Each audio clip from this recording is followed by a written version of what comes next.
Hello and welcome to the podcast that is always up to speed with Formula One. You are joining myself, Mr. Mark Hamilton, and joining me as always is Mr. Mark Daly and very, very special guest, Vincenzo Landino, once again joining us for a Thursday night news show. But this show is our special season preview. But before that, we've got a bunch of news. So I'm going to run through a couple of quick hot facts before we get started here, just because Oh I boy. want to make sure. Oh, geez. Just because I want to set the precedence that tonight I am captaining this ship. I am the pilot. I am the alpha driver. I am running the show. And the reason being is because Vincenzo, go Mr. get your Mark life together, Daly buddy. has already recorded a couple of podcasts this week. We tweeted about this yesterday. He actually recorded a podcast with James Hinchcliffe, NBC analyst, former IndyCar driver, yesterday. This will be, I think, your third podcast of the week. So we decided, let's give you a little bit of the break and let Hamilton try to run the ship. Vincenzo almost wanted to bail, justifiably. But before we get started, and before I even ask how you guys are doing, a couple of things I quickly wanted to touch on real quick is this. We're dropping a very special podcast, an extra one next week. That podcast I just alluded to with James Hinchcliffe is going to drop on Wednesday. The following week, we have a special interview with Elizabeth Blackstock. She is a phenomenal motorsports journalist that is currently writing a book about Haas. That's going to be very cool. And then the week after that, Seth Whiteberg, who is a producer, production artist extraordinaire when it comes to producing some of the finest television that we watch today. He is going to be joining us to talk about the ins and outs of producing television, reality television, and we're going to do a real deep dive into Drive to Survive.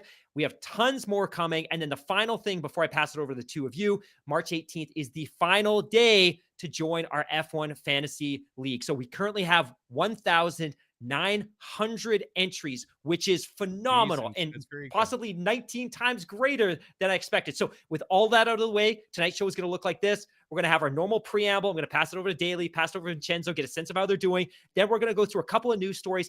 Then we're going to have a commercial break and get to the season preview, which I think is what all of you are waiting to hear. So with that, Mr. Daly, Vincenzo, how the heck are the two of you doing today? How nice of you to ask. Almost weekend. Sorry, go ahead, Vincenzo. I'm tweeting at the same time, so I should be paying attention. No, you're good. I just had a little shot there at Hamilton. Like, hey, nice of you to ask. Doing good. 22 minutes into the podcast. 37 hours later, Mark is done with his. I just realized the Bahrain GP just started. Dude, there you go. Wait a minute. Actually, isn't practice a? Oh no, it's okay. No, we've got time for practice. About 11 hours. Hey, Vincenzo, you better check on your wife. She might be in labor. I know it was 7 weeks. Oh my goodness, seriously, I keep thinking about that. Like, and the thing is, she's due right around Imola, so I'm like, oh please. Come to labor during Imola. Please be Monday morning. That's all I can hope for. Anyway, doing good over here. A little warm in my new location where we're recording, but we're gonna make it happen. And compared to where I am today, up on the mountain here, it was trying to snow this morning. I mean, we're just kind of below the snow level here, so kind of completely different. Vancouver, Florida, and yeah, no, it is what it is. And we were kind of having an interesting offline discussion here about me potentially putting in an air conditioning unit for the summer for like the 3 days out of the year that that we actually needed here. So maybe I've got more money than sense, but I'm good. I'm excited, guys. I mean, did this off season go quick or what? I can't believe that we're sitting here getting ready unbelievably quick the season and the opening race of the year. And I feel that we just basically wrapped up 2021. It's nuts. It really is. I think one of the things that was important for us, and I know a lot of F1 content producers kind of go on to hiatus during the winter break. We didn't at all. Like, we kept, and that was our commitment to the listeners, was we're going to keep pumping out a show, 2 shows every single week. But we did that because there was just so much happening in the off season. And we'll get to this later in the show, but we're going into really an entirely new era of Formula One. But that winter break went so fast, but we've got so much to look forward to. And maybe the first thing to look forward to tonight, and this is our first news story, is the fact that Sky TV in the UK has announced that they are going to broadcast all 23 Grand Prix this season, not just in 4K, but in 4K HDR. And that is incredibly important because, as we alluded to during the most recent podcast, when we did the race or when we did the Drive to Survive review with Tim Haraney, Formula One still broadcasting at 1080i. It's pretty low quality HD. And then we watched Drive to Survive, which was in this beautiful, glorious 4K HDR. We saw Formula One in a way that we've never seen it before. Brightness, low contrast colors. It was beautiful. So at least for those of you in the UK that are paying £13 a month or $20, and I think, Vincenzo, you probably know better than I, whatever astronomical amount you are paying to have the right to watch broadcast Formula One, at least this year, you're going to be able to watch it in 4K HDR. Well, those of us over here will be watching in streaming quality on the F1 TV Pro app or in standard high definition with ESPN or TSN. Daily, Vincenzo, I don't know about you guys, but do you have a 4K HDR TV? Is this something you're excited to see finally hit our screens? I mean, don't have a 4K I do. I have. TV. You do. I don't, but I find that even just in standard high def, the picture's still pretty good. I mean, when you look where it was even just a couple of years ago, I mean, even just in 1080 is a huge improvement. I mean, when you see it like in Drive to Survive, I mean, obviously they've done a whole bunch of different things to dress it up on top of it, but I mean, yeah, that's one thing I probably should invest in is a nice 4K TV. But hey, I'll suffer through with regular high def, but it's good. I still don't mind. Whenever you're ready, give me a shout, because I could direct you to somebody that might be able to hook you up with a great TV at a great price. But you're definitely due. And then the benefit of upgrading is your existing TV can find its way into your bedroom, right? So you can have a reason to escape the kids. Another story that I definitely wanted to touch on, and I'm extremely excited to get both of your feedback on this one, is that Stefano Domenicali has outlined what he hopes to see from the report into last year's controversial title-deciding Abu Dhabi Grand Prix. Formula One boss Stefano Domenicali has hit back at claims that the 2021 season finale in Abu Dhabi was quote-unquote fixed, but feels that the FIA's upcoming report into the race is vital to the sport's credibility going forward. Speaking in an interview with Sky Sports ahead of the eagerly awaited WMSC meeting, he stressed that F1's credibility is at stake when it comes to the FIA's report, and the lessons therein will be applied to the future. So we've all been waiting all off season for this report that was initiated seemingly a month after the race actually took place. Now, a lot of people at the time, and Vincenzo, you were very astute. You were jumping all over these people that were jumping onto social media and declaring, I will never watch a race again. I am logging off of social media. I am going to unenroll from my F1 TV Pro app subscription. But the reality is every single indicator currently, from social media to podcast downloads to TV ratings, indicates that interest in Formula One hasn't been this high in 10 or 12 years. So with all of that said, what do we expect from the FIA report? Daily, I'm curious from your perspective, does it matter at this point? Have fans moved beyond it? What could they possibly release that might satisfy those that haven't moved beyond what happened in Abu Dhabi? Yeah, I don't know what they could release now for to I don't know what to say what the proper word is, but I think just from transparency they have to. I mean, the fact that they're not kind of makes people suspicious. I think a lot of us have moved on. But my opinion is, if you've got nothing to hide, then why not release it just by keeping it behind closed doors, keeping it locked away in a filing cabinet somewhere at Formula One World Headquarters, somewhere down in the subterranean levels of Area 51, just does not good to the fan base in general. I mean, there's obviously people that are going to be upset and are still not going to move on from that. But I mean, the fact is that Mercedes moved on, Lewis has moved on. They're not happy. But at this point, is like, what can you really do? I think they've just decided, put a line under it. We've got a new season here. Let's just focus on the track and let's just win it again, I think is what they're doing. That doesn't make what Formula One's doing right, but I don't know. Vincenzo, you had tweeted almost immediately after it happened that you didn't have a dog in the fight, meaning that you weren't necessarily rooting for Max, you weren't rooting for Lewis, so you had a different perspective on it. From your perspective, is the FIA obligated to come forward and pinpoint blame somewhere? To you, what does the sport need to do? So when Stefano Domenicali says, hey, we need to make sure that we ensure the credibility and the integrity of the sport, what does he mean? And what is the FIA going to have to come forward with to achieve that integrity and to ensure the credibility of the championship? I think it's simply a transparency thing, like Mark said at this point. Let us know what was found, um, and put in place a plan to make adjustments, whatever those adjustments may be. I don't know anything necessarily to the fans, and what I mean by that, because obviously, listen, I want to know what happened, but at the same time, what a very much human error because of the way the rules were written. So it's a whole situation, right? We already saw some words changed in the regulations to hopefully adjust how the decisions are made. But you know, what are they going to find that's going to drastically change anything? We talked about this, I think, in a previous episode. It's not that they're going to change the outcome of what happened. So anything shot, which is not going to happen, does nothing for me. It's a sport. Mistakes happen. Officials make mistakes. Mark, well, I actually think all of us watch soccer, calcio, football, VAR. There's always issues, right? Things always Mhm. happen. And, you're like, oh, well, we have instant replay. We have VAR.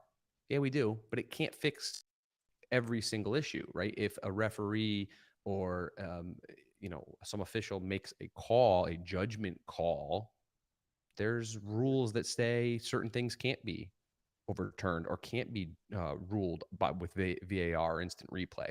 So not everything can be fixed. So I think of, hey, the rule regulations had some holes in it is a start, and going forward, we're going to make the necessary adjustments to ensure this doesn't happen. Period.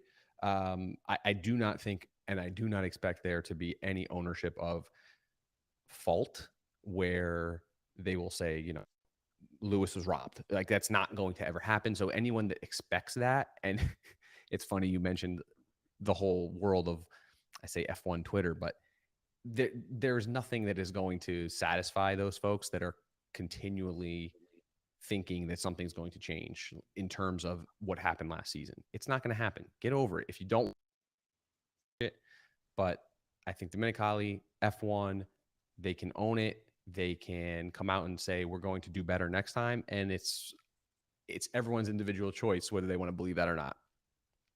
Yeah. I Yeah, I fair point. think you make a really good point about the fact that there is a segment of the online Formula One community that is deeply invested in this concept or this notion that there's a grand conspiracy, that Liberty, that the FIA, that the commercial rights group, that they were all conspiring together to make sure that Max won this championship. And the reality is, I don't want to speak for either of you, but I don't believe that for a second. I can't believe that that could actually be a thing. And I think Vincenzo, you touched on a couple of moments ago that, hey, ultimately this was a human error and it was an individual that was under massive stress and he erred in a pretty egregious way. But I also agree with you in the sense that I don't know that the FIA is going to necessarily come forward and pinpoint to that exact moment and say, look, the specific error was that the rule book wasn't followed by this specific individual at this time. Because I think to do that would be to undermine the credibility of the recently completed championship itself. I think it's going to be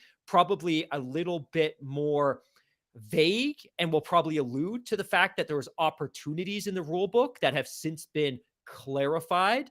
But I think the fact that the investigation is ongoing and the fact that Michael Massey is no longer a race director is evidence enough that they weren't satisfied with his performance last Yep. season. You know, Daly, anything else to comment on or add to what Vincenzo said? Not really, but I think it was just a kind of interesting way how you just kind of threw Massey's, because I couldn't help but thinking when watching Drive to Survive last weekend, when you got to those last couple of episodes when Massey finally makes an official appearance. I mean, we kind of saw him kind of dropped into some clips here and there in the pit lane through the, I guess, the first 7 or 8 episodes, but I think it was episode 9 or 10, he actually gets in front of the camera and actually starts talking properly. I couldn't help but thinking how many remotes, beverages, shoes, tables, have like got thrown at screens, by some people when he actually sat down and started talking. But yeah, I mean, I don't really have anything more to really add to what Vincenzo actually said, but I just would have thought that, or would have hoped, excuse me, that after that whole situation with the Ferrari a couple of years ago. And I mean, it was great for Ferrari because it was never made known what actually doing wrong. That never really came out into the public realm. I mean, it was speculated upon, but I would have thought that just for By me. transparency moving forward, because I mean, what Ferrari did ultimately didn't impact the championship. I mean, that's not to say that I'm condoning cheating by Ferrari or anyone else, but you would have thought that after the blowback from there, you would have thought that when you have something that's magnitudes a bigger deal when it comes down to chip a decider, that they would do something. Because, like I say, I mean, you keep it under the rug, hidden under the rug, then it just it's optically it just doesn't look great for me. But I did Connie's got a find really it. Oh, sorry, go please ahead. go. No, I was Yeah, just no, gonna say. Connie did, an interesting comment in the live chat, and she was just saying that it would be interesting to see how much audio that we're going to get this season from the teams to the race director. I think they're actually going to cut that off now, aren't they? That they can't actually make those radio requests or whatever you want to call it. Any communication with the race director from the pit wall, I think, is just not going to happen at all this year, is it? Yeah, I I thought it think was they very. said no direct. They said no direct conversation. So does that mean that there's absolutely none, or it has to filter through a specific channel? Do you guys know? I I think didn't it's look the really too latter. deep into it. Yeah, I think it's the latter. Either that or maybe you reach out through TikTok. I don't know. Maybe there's different ways to reach the race director. But I think what we saw last year, which was a direct phone call, or I don't even know if it was a phone call. It was just direct. Like we saw it in Drive to Survive, right? Yep. Like radio control Massey. He's like, yes, Toto, yes, Christian. And he would always have that polite response. I did find it a little bit strange that he was interviewed as part of that docuseries, that reality series. Like I thought it was a little bit weird that somebody who's ultimately in charge of safety and officiating was being interviewed, and obviously was interviewed before the conclusion. But I thought it was a little bit weird that the official was effectively involved in the interviewing process. I thought that was a little bit weird. But with that, we do have a couple more stories before we bounce over to the season preview. And I'm going to pass it over to Vincenzo because it feels like Formula One is now in an entirely different economic stratosphere. We all knew that there was big money backing Formula One, but historically, it's been liquor, it's been alcohol, it's been tobacco. But now, and I'm going to pass it over to you, Vincenzo, it seems to be that technology has opened up the bank vaults and the cash is flowing in. So, two big stories this week. First is that McLaren has signed a mega sponsorship deal with Google immediately before the start of the championship. And also Salesforce, which is a major CRM player in the technology industry, has signed a huge contract with Formula One themselves. From your perspective, I know you've been big on the fact that crypto is becoming a big part of Formula One. Technology companies are being a big part of Formula One. Were these contracts expected? Should we see more of this? The Salesforce, that's been speculated for quite a while. And I remember I wrote back last year that Salesforce would have been a prime candidate for this. Here's the thing. Salesforce money is 5-year, $150 million. It's about $30 million a year. Global sponsor tier, which is very important for Salesforce. Salesforce is an American company. They are here in the U.S. amongst large firms. Pretty much everybody knows of Salesforce. They own Slack, which if you're not using the massive CRM of Salesforce, you know what that is. Salesforce wanted and wants a global profile. A lot of my clients are global companies. Oracle, SAP are two of my clients. Oracle sponsors now Red Bull, massive deal. SAP has been involved in motorsport Formula E before. They are well known in Europe. Oracle is also well known outside of the US. Salesforce is not. When you travel over to Europe or you talk to European companies, they're not as they don't know Salesforce as well as the others.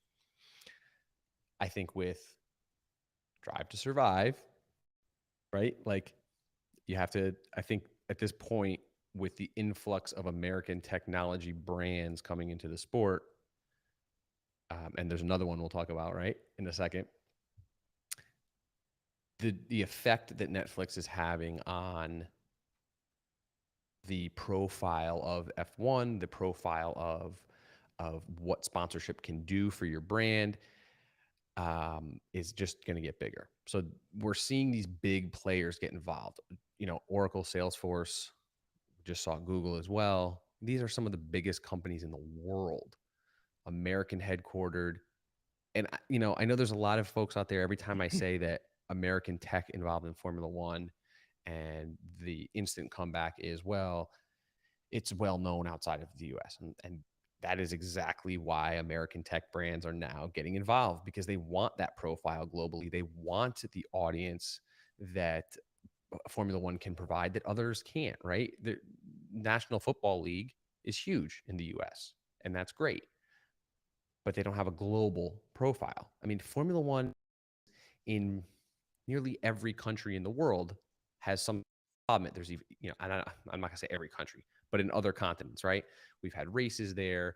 There has been, we know the viewership numbers globally. So this as a play for Salesforce, brilliant. The number's tiny, if you ask me. There's way more money in their pockets. Benioff is the CEO of Salesforce, has much more money than this. So I think this is just the tip of the iceberg for Salesforce. Be surprised if Salesforce ever was to jump in and sponsor a team. They've done IndyCar in the past. It would not surprise me at all. So when I look at this, I look at it as Salesforce planting their roots in a global sport, putting their name amongst a roster of global brands. That's huge. When you think about what exactly does a sponsorship do for a brand, awareness, excitement, market expansion, web traffic, search. People want to know, what is this Salesforce, right? That's how the Formula One viewer looks at things. We see these names on our merchandise that we buy for our favorite teams. And what is that? What am I wearing, right? I want to know more about it. Average Formula One fan is probably a little more in tune to sponsorship than maybe like the average NFL fan, because NFL doesn't have, it's not so tied to brands the way Formula One or even soccer are. And then it's just a whole brand new target audience, which is what sales. The global play is really, really, really important here. And it would be irresponsible of us to not realize that's what Salesforce is going after, is the global audience that Formula One, and only Formula One, maybe not only Formula One, maybe soccer could do the same, but Formula One does. The technology aspect is also unique, right? With Formula One, it's heavily involved in all sorts of technology. These cars are, really fast computers, essentially. So what is Salesforce? It's a cloud-based tech company. There you go. Daly, before we jump to a quick break here, I have to ask you as well. You've been watching Formula One even longer than I have. And when we grew up watching Formula One, sponsorship, marketing around Formula One was dominated by tobacco. And at the time, the penetration of smokers was infinitely higher than it was today. And we kind of took it for granted because there was no alternative. You and I were big critics of the fact that Philip Morris International was still tied into Ferrari. Like, from my perspective, I feel really good about that these are not necessarily wholesome companies, but that they're a lot more integrity tied into a Salesforce or a Google than there is necessarily a tobacco company. What do you think? Yeah, totally. And you know what I think is interesting too? Like I've noticed in Drive to Survive, or even just hopping online and looking at pictures of, say, the MTC, or even like some of these different teams that have like their museums. And I mean, if you look at like the historic division at Williams, like I mean, the camel.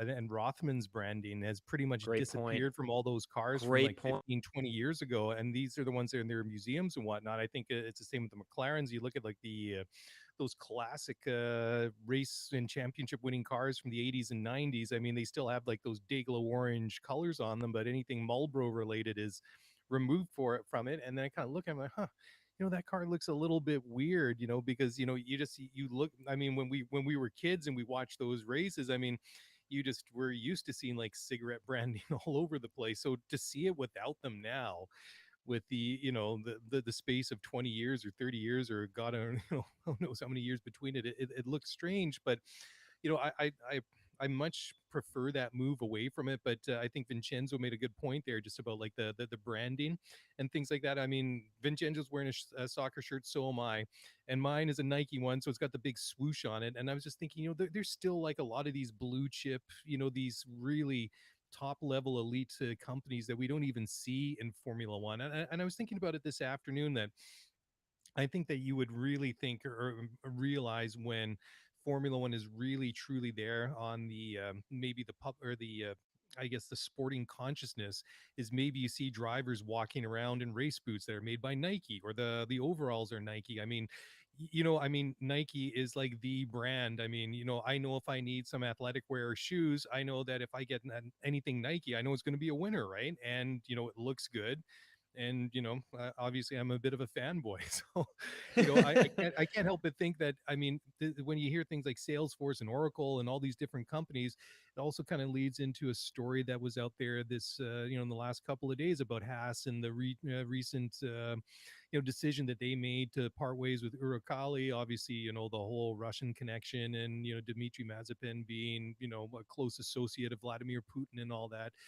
And I mean, at least publicly, and what else are they going to say? They're not going to come and say, oh my God, we have no sponsor, we have no money now. But at least out in the media, they're being kind of chill about it, saying, hey, we're not too concerned about it, because there's a lot of interest for people that are willing to, or showing interest in stepping up to take that title sponsor. Hey, Vincenzo, what do you think would be like a good fit for a team like Haas? I mean, obviously they're going to get would love like one of these top level companies to come and sponsor them, but just considering who they are, that just doesn't seem realistic, right? Yeah. Or at least for me. That's a really good one. Lenovo has a headquarters in North.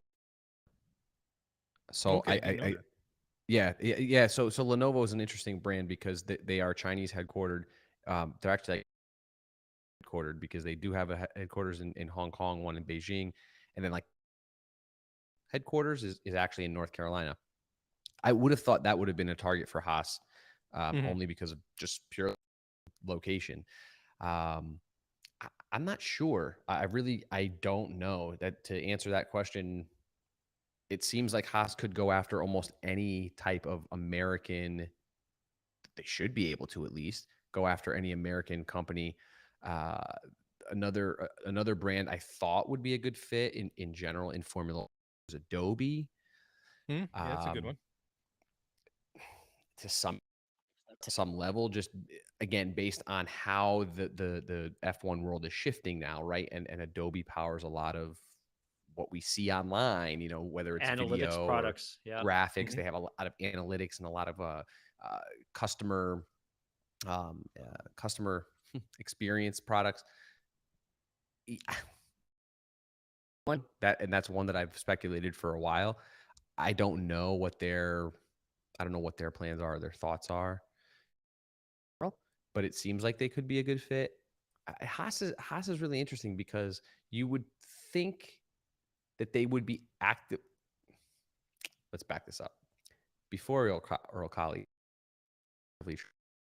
American brands, but it seems almost like they take whatever the lowest hanging fruit is, and so that's not necessarily going to get you the top tier brands. Also, I don't know if you can get a top tier brand without top tier drivers, and I don't know if you can do that if you're not if you're regularly at the bottom of the grid. Um, you know, who does a brand want to tie themselves with losing, constant losing, right? Perpetual losing? No.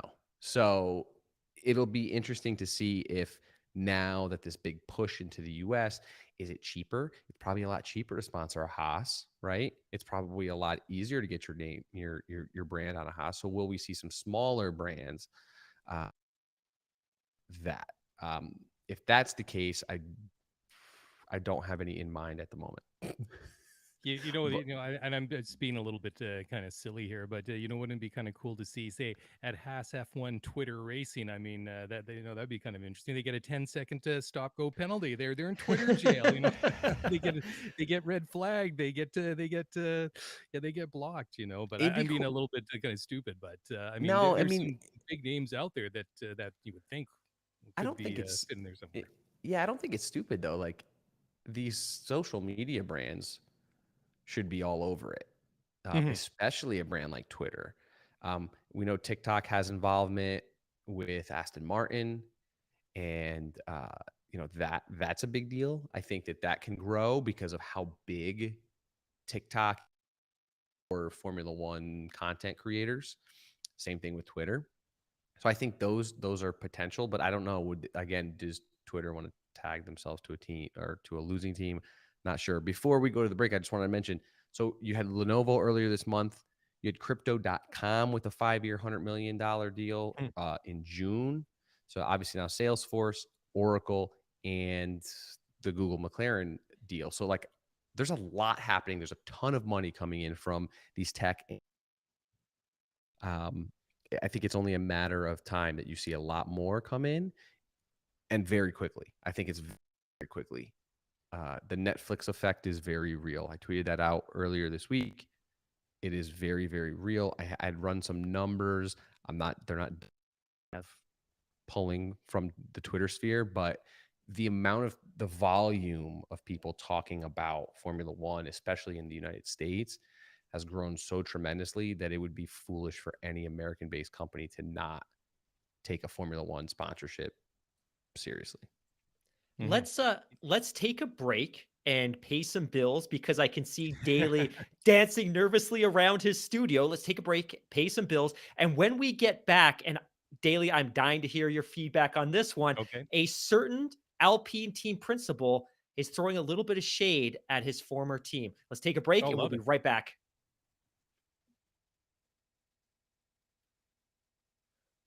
Welcome back to the podcast that is always up to speed with Formula One. As we announced earlier, I'm running the ship tonight. Sorry about that, guys. It's not the typical daily show. Joining us once again is Vincenzo Landino. But before we get started, a quick reminder that if you are listening to us on Apple or Spotify or any podcast platform of your choice, it would mean the world to us if you could take a couple of minutes, give us a rating, give us a review. It really does help us out a lot, and it means a lot to all three of us. Now, before the break, Mark, I alluded to the fact that former Aston Martin team principal Otmar Szafnauer has hinted that it was possibly very difficult to work under new team owner Lawrence Stroll. Now, last year, when you and I did the Drive to Survive Season 3 review, one of the takeaways that you had was that Stroll seemed incredibly present and incredibly intimidating. And Hmm. it seems that that might be one of the reasons that Otmar is now no longer with the Aston Martin team based in Silverstone in the UK. Your thoughts on this story? Okay, just really quickly before I answer that one, I just wanted to say that we had some comments over the last week just regarding having some issues with playing the show on Spotify. I hadn't heard anything. I reached out to them, hadn't heard anything back, so I don't know if that's good or bad. But, anyways, I'm unaware of any issues. So if it persists, please let us know, and we'll look into it. Anyways, to answer your question there. I do like Otmar as a team principal, but I just can't help but think, when you put it in that light, that for Lawrence, that perhaps that Otmar was just the guy that kind of came with the team. He was there when he moved into the corner office to take over Racing Point slash Aston Martin, and maybe he just wanted his own guy. Maybe he wanted somebody that works. I wouldn't say that Lawrence can kind of have under his thumb and can kind of have his own sycophantic yes man that will sort of bow down and say, yes boss, I'll do whatever you want, boss. But maybe he was looking for somebody that would operate maybe more in the same sort of way that Lawrence is used to. I mean, let's face it. A guy like Lawrence Stroll does not become super successful in all the businesses that he's had his hand in just purely by luck. I mean, the guy is a phenomenal businessman. He's taking the lessons and the experience and the expertise that he's had from other areas and other industries. He's putting that now into Aston Martin. He's putting that into Formula One, and obviously he's going to be learning in those two these two new worlds as well. But again, I can't help but think that that this is obviously not a vanity project for him. I just can't help but think that he wants somebody more like himself, that would be yeah, I mean, he's going to do the same thing. He's going to, in his other business, he's going to appoint people that he thinks are the most qualified and best suited to run those specific areas of the companies that he has. And he'll delegate that way and oversee and make changes as he needs to, as the head of the show. During an interview with F1 TV during the Bahrain test, Otmar is quoted as saying, and I quote, "Two popes, that's not possible."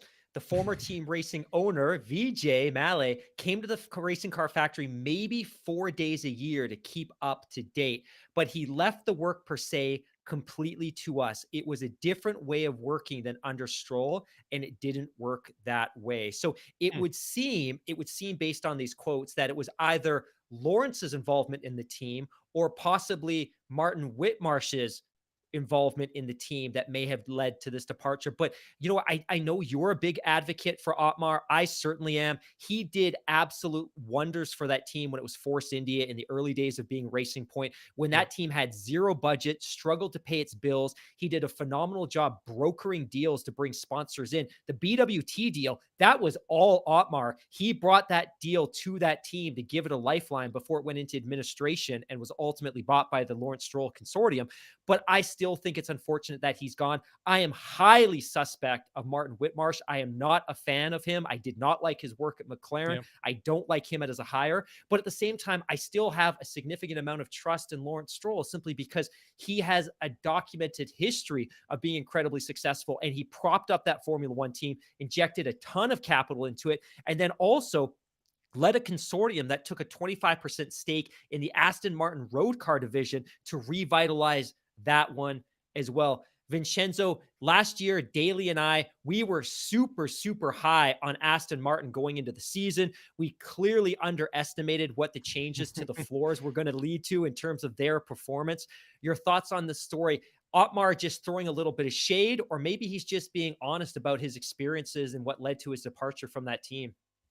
Yeah, I mean, listen, I'm not going to disagree with anything you're saying.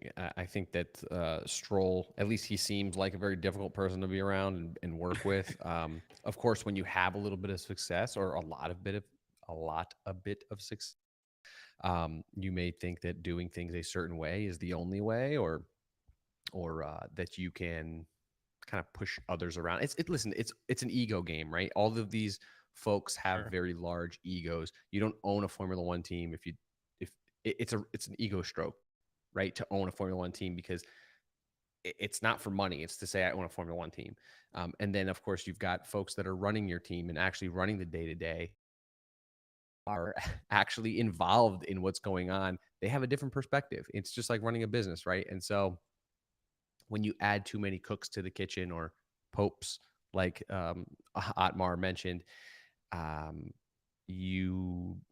don't know. I think you lose the kind of the magic. It becomes a very procedural, and that's not what I think a Formula One team can run on. It has to be someone who knows what they're doing, and like these owners, unless they are, I think all the owners should probably just back off. If you're supplying with money, it should be very hands off. Let the people that know what they're doing do the thing that they have to do. And we saw that even in Drive to Survive with Dimitri Mazepin, pushing Gunther so hard on Great things. call.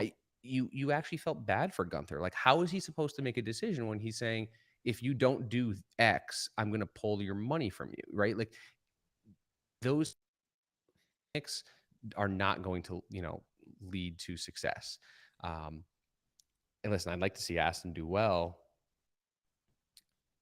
or Haas do well, but you can't when you're constantly making these types of decisions under duress or pressure from up above, right? Like at some point, somebody's got to give and get out of the way. You make a really great point. Like when you sit here and you look at the big four major North American sports leagues, when has a team ever been successful when you've had an owner that is in the dressing room dictating strategy and pushing the coach and the general manager? That never works Absolute out ever. perfect example. I'm so glad you brought up North American sports because I was just going to say, and I was just talking about this with my brother the other day. The new NFL league year started, and it's already begun for the Cleveland Browns to fall apart. A lack of leadership or a lack of like knowing who to look at.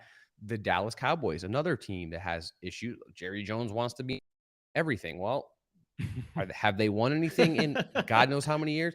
No. And the good teams, regardless of sport.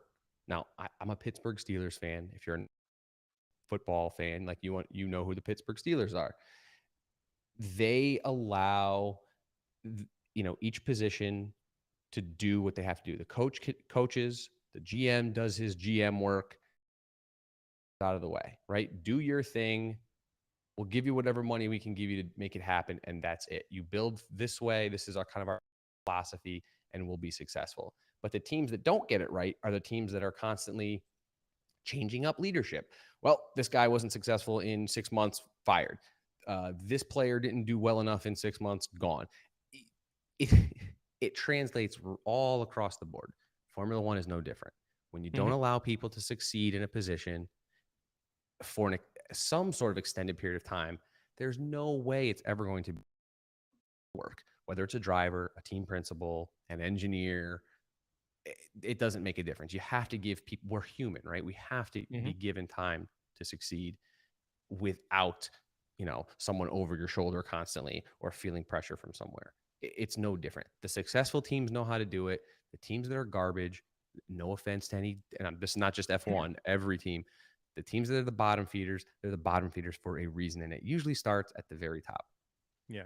And I don't think that's unique, Vincenzo, just to sports. I think that we've all probably had jobs and worked for companies that, you've had that one boss that's staring over your shoulder and has to micromanage everything from the brand of coffee in the lunchroom to, how much did you get done and why isn't this done? And, then just obsessing over the smallest details, and compared to, the place that you worked at, it had a fantastic boss that would just delegate and hire people, empower you where you needed it, supported it when you needed it, and just let you get down to work, and then, kind of lifts everybody up. I mean, it's I think it's also scalable, right? I mean, I think that these issues are just magnified the bigger the organization is. And I mean, if you've got like an NFL team or a Formula One team that has hundreds or thousands of employees, and you just don't have a good leadership structure in place and management structure in place, I mean, that team or that business is going to go nowhere. I mean, look at McLaren, like before 5-6 years ago. I mean, Oh, that team was great going point. nowhere. Great point. And then,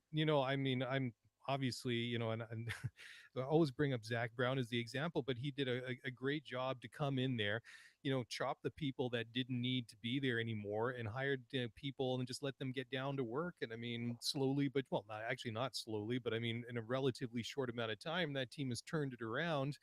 And although they're not challenging for world championships, they've been picking up podiums. They got that 1-2 in Monza last year, which is a great result for them. And yeah, I think that they're a case study. I Daily, think, and he made a statement. He said, the first thing I need to do is learn how Enstone is different from where I came from, to learn everybody's name, learn the personality of the place, the DNA, and just learn. He said that, I remember when I came to Force India, I was asked, what are you going to change? He says, you can't make change for the sake of change. You have to understand, because I'm sure there's a lot of good. And why would you just want to change? You might be changing what's good. So first and foremost, deep understanding. Deep understanding doesn't happen in a couple weeks, a couple months, a couple races. It takes time to develop that, to develop a rapport, to develop a true understanding of who you're dealing with. Well, I think Ross Braun even made those sort of comments. I mean, if you read his book, Total Competition, I think he said something that getting a team on a championship track took at least 3 years to get it going and pointed in the right direction, because you needed at least a year to come in and figure out how this team operates, what they're doing right, what they're doing wrong. The second year, you start to implementing the changes to get the ship pointed in the right direction. In the third year, you can start focusing on that and building on it and moving forward and hopefully winning races and championships. I mean, and arguably Ross did a great job in his time in Formula One, right? And I thought that was like really insightful when I read that. And yeah, I mean, I think Otmar, like you say, Vincenzo, I think that's wise to go in because just don't make change for the sake of it, because you might be throwing away the one part of the operation that's actually productive, that's actually going good. And you can do more harm than have like a positive effect by making the incorrect changes to an organization.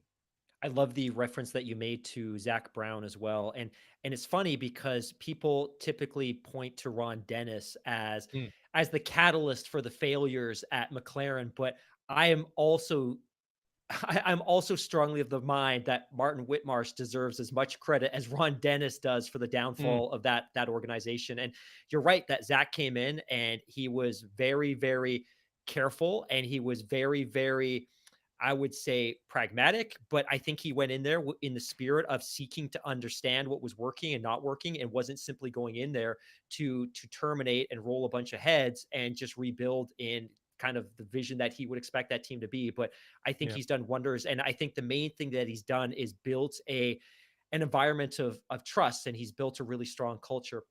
Now, with that said, gentlemen, moving on to the next story, Nico Hulkenberg is back once again. The 34-year-old driver who has started 182 Grand Prix. His first Yeah. season was all the way back in 2010 with Williams. He raced with Force India in 2012, 13, 14, 15, and 16 before spending 3 full seasons with Renault.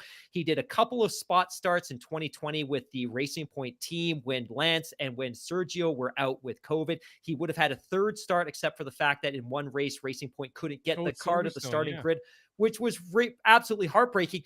But he's back, and he's back for a shock reason.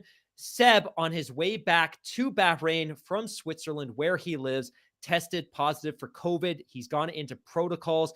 Gentlemen, the season starter is getting spicy. First, last week, we learned that Kevin Magnussen was coming back on a multi-year deal with the Haas team, which we all celebrated for countless reasons. But now Nico Hulkenberg is going to make a shock start, as the British tabloids would say, in the Grand Prix season opener. Your thoughts on Nico Hulkenberg, Daily? What do you think? So does the Hulk just travel with Racing Point / Aston Martin just on the off chance one of their drivers is going to get COVID? Because I mean, this is what, his 5th time now filling in, you know. But I mean, yeah, I mean, if you need somebody to fill in, I mean, he's recent enough to Formula One that he can deputize for Seb at a moment's notice. I mean, it's just unfortunate, right? But that this timing should happen for Aston Martin and should happen for Sebastian Vettel. But at least they got somebody there that's willing to or able to jump in. But that was, I don't know why, like in 2022, that I'm just like, oh my God, a driver got COVID, because, I mean, how many people have had COVID in the last 2 years? It shouldn't be a surprise anymore. But every time you hear it from within the Formula One paddock, I don't know about you, Vincenzo, but, for me, I've just got like, oh my God. And then I'm just like, well, I guess it's not really a surprise. It's just kind of a reflection of life as a whole, I suppose. Yeah, this is the 9th driver to get COVID.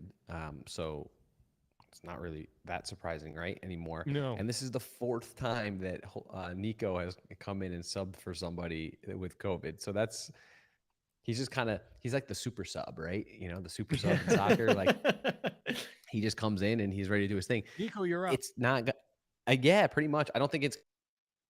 I hope he does well, but it's the first time he's going to drive the car is tomorrow morning or tomorrow afternoon, in FP1. So it's not, it's a new car. He probably hasn't even sat in it. Like, is that just going to adapt?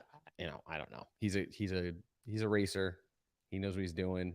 He's got experience, like Hamilton. You said 182 GPs he started. I mean, so he's been there before. Like, I think, and there's literally no pressure on him, right? Zero. Hey man, last minute, we need you to jump in and do something. You know what? Oftentimes that kind of stuff, you see in the NFL, you see a quarterback come in because the starter gets hurt and no one's seen the game film on. Like, doesn't matter what I do, and he lights it up. Like, I think that could be Nico this weekend, but lighting it up in F1 could be a top 10 finish. They may have the car for it. I think he's definitely got the ability to do it. But yeah, it's fun. It's kind of fun. We're looking at, like you said, Magnussen and Hülkenberg in the same GP. Dude, a week ago, Right. if you said K-Mag and Nico Hülkenberg are going to start the first race of the season, nobody would have believed you. Not at all. Be checking the calendar, right? Yeah, exactly. What year is this? No, Exactly. this is. Here's the thing. This already started with kind of like this level of drama, and it's continuing, but this is not like prescribed drama, right? This is natural, organic. It's happening, and this is the best part. This is what's enjoyable. This is what I love about Formula One. I honestly hope that he has a good outing on Sunday and he can do something, like that he gets a good finish. But I just can't help get the impression that they just want somebody in that car to get it out so that their car's on the track, and just so this, they can say to their sponsors, well, we had 2 cars field in the race, and I guess if he doesn't finish 20th, that would be a win. But who knows? It would be kind of cool to see if he could do something of something at all, really. When Nico exited Renault at the end of 2019, he'd raced 180 Grand Prix. He never scored a podium. He'd had 2 fourth-place finishes. And when he came back with Racing Point in 2020, that was a pretty darn good car. And I think a lot of people were excited, like, hey, could this be his second grace, his opportunity to score a podium? And obviously it didn't happen. But I think people look at this now as like, hey, he's got his 3rd or 4th or 5th reprieve or opportunity to come in and score a podium. So hopefully there's some magic in the dust and the sands of Bahrain to make that happen. Now, gentlemen, I think we should probably take one more break. Then we'll come back and kick off our race preview. I think that's what everyone is tuned into. 55 minutes into the show, we're finally going to get there. So, folks, we're going to take a couple of minutes to pay some bills. And when we get back, we are going to break into our 2022 race preview segments. Stay tuned. We'll be right back.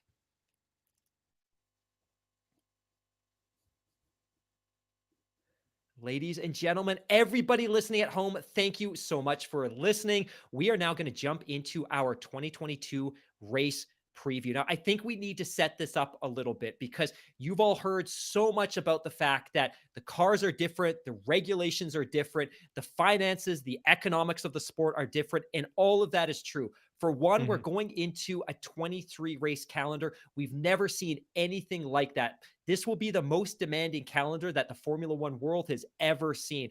And on top of that, the drivers are going to be rocking entirely fundamentally different cars. The cars that they're going to be driving when they hit the Grand Prix circuit tomorrow, today, free practice 1 in Bahrain, will be fundamentally different than anything that they have ever driven in a competitive event before. The cars are completely different. And this is grand plan. When Liberty came in and they gobbled up Formula One, they gobbled up the commercial rights. They saw it and they saw that there was opportunity, but the opportunity lay in a complete reworking of the economics of the sport. And what they saw was a world where you had certain teams that had unlimited budgets that could simply buy championships by outspend on drivers, outspend on talent, outspend on resources, outspend on the size and the quality of their factory. And Liberty's really reined this back in, and they did it a couple of ways. One, they instituted a cost cap, which prevents big teams from being able to spend unlimited amounts of money, but they also did it by simplifying the regulations. And the hope is that by simplifying the regulations,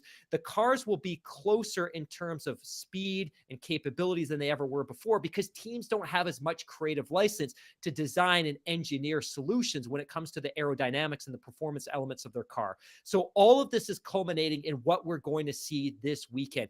Liberty's grand plan, it's been a 3, 4, 5-year project. It all comes together this weekend. So this is possibly the most unpredictable campaign that we've ever seen. Now, gents, there's 3 of us. If our listeners know anything about us, that we're all incredibly long-winded, I have a list of teams, Alfa Romeo, right through Williams Racing. My thought is we each give 60 seconds, 120 seconds on what you expect to see from each one of the teams. So with that, Daly, I'm going to let you kick this off with Alfa Romeo. So Daly, Vincenzo, myself, you are on the board. Alfa Romeo, the C42. They've got two very talented drivers, one that is incredibly young, one who's obviously had 5 years of experience with Mercedes. Take it away. Well, I would hope for Alfa Romeo that we see some step forward. And, well, I mean, they couldn't really do well. I mean, they could do much worse than they did last year. They could be worse than Haas. But I mean, 2021 was a meh season for Alfa Romeo. But I mean, they got a hot young prospect in Guan Yu Zhu. They got a very experienced journeyman in Valtteri Bottas. I just wonder how much input has he had into the car and all that over the off season. I mean, you only went there. Well, I mean, probably didn't get much of an opportunity to help in the preparations before the end of last season. So you would think at this point, his input into the car would be somewhat minimal and just limited to basically the couple testing sessions. So I would like to see something from them. I mean, they're going to be sort of a bottom third of the pack kind of team anyways. And I guess for them, if they can kind of get to the upper level of that bottom tier, might be a bit of a win. Vincenzo, what do you think? I think that Valtteri is an upgrade over Kimi was in his career. So I think that bodes well for them. And I think Definitely. that it still gives them experience, winning experience. I'm not sure if they have the car for it. That's still yet to be seen. Reliability is going to seems to be something they may struggle with all year. Obviously, a rookie driver, no idea where he stands and how he'll perform in that car. I expect somewhere in the bottom for them as well. I don't think they'll be last. I don't think they'll be above 8th. I think they'll be somewhere in that 8 or 9. That's where they'll finish. I think if they can put things together and they'll get a little more opportunities to test the car and work on the car throughout the year, I think we can see Bottas get some points, but that's about it. There's other than some points, I'm not sure there's much more there. And I think it'll be kind of a really, I don't want to say a rude awakening for Valtteri, but I think he's going to realize how good that W12, all the cars he had there at Mercedes were when he jumps into this one. But yeah, no expectation for the Alfa Romeo team. Ben had made a really great point in the Spaces chat before we started recording tonight that Bottas really struggles when he's in traffic, and he's going to see an awful lot of traffic, significantly more traffic than he ever saw in the Mercedes, where he would have seen a lot of clean air. Zhu is a young driver. He's 22. He's going to make $1 million this year. I like him. I think he's quite relatable. I love the fact that he's a huge Kobe Bryant fan. He's paying homage to Kobe Bryant with his helmet. There's purple all over his gear. I really like that. Seems like a nice kid. I think for his development, being paired with Bottas, who comes with all of that experience that he's earned over the 5 years with Mercedes, is very, very good. Good pairing, good young driver. I don't know necessarily what Bottas is going to be able to wring out of that car. We learned as well in the Spaces chat tonight that we know that they buy their power unit from Ferrari. They made the decision this year as well that they're actually going to develop their own gearbox, which is a little bit unorthodox, and it's a strange place to spend the limited money that you have. So they're going to be pairing a custom in-house gearbox to the Mercedes power unit, which is unusual because typically if you're buying a power unit from a team, you will buy the gearbox that was designed for said power unit. They're also developing the front and rear suspension themselves. So right from the start, I think it's an unusual philosophy in car design. I don't necessarily have a lot of expectations for this team. I think, Vincenzo, to your point, I think a good result for them any given week would be scoring an 8th, 9th, 10th place finishing and taking a couple of points. I think for them, it's more long-term. And what is their long-term objective? Is it to continue to be a satellite team of Ferrari, or to continue to carve out more and more independence, as we've seen by signing Zhu rather than keeping Giovinazzi, and by developing their gearbox rather than buying that transferable component from Ferrari? So I don't have high hopes for this team. I think they'll be better than next year or last year, but only maybe. Alpha Tauri, moving on because we want to be mindful of the clock. Powered by Honda. Pierre Gasly this year, the young driver, 23 years old. He's going to make $5 million this year, being paired with Yuki Tsunoda. Yuki was obviously a fan favorite with Drive to Survive. He's making $750K as a young 22-year-old driver. Vincenzo, your thoughts on this team and what the expectations could be for them this year? I think they've got a good package. I like to see. I would think realistically that they've got a shot at fourth. I really do believe that in the constructors. Um, it'll totally depend on Sonoda though. If Sonoda needs to mature, we know that last year they had to move him out of the UK and into to Italy to kind of watch over him, and if he can mature a little bit and help get, because he really provided nothing for the team really, really well last year in that car. No pressure. I think this year he's going to have a little bit more pressure now to keep up or do better than last year. But I think he's ready for it. I truly, truly do. I think we'll see Gasly perform very well. If Sonoda can keep up, if Sonoda can support, then I think we'll be able to see the Alpha Tower team potentially in a fifth place finish. That's where I kind of have predicted them. But yeah, I mean listen, they've got a known quantity with the power unit. We have car itself, but everyone does. So that's kind of levels that part of the playing field. Great point. And, you've got a driver. They know how to drive in the middle of the pack. About Bottas, he hasn't been in the back of the pack or have to drive in a lot of traffic. Well, Gasly and Sonoda they've been doing it. So different. If the cars are better at following close, I think that bodes well for those pack players. And this one, AlphaTauri is a team that's poised to do well because of that. That's a great point.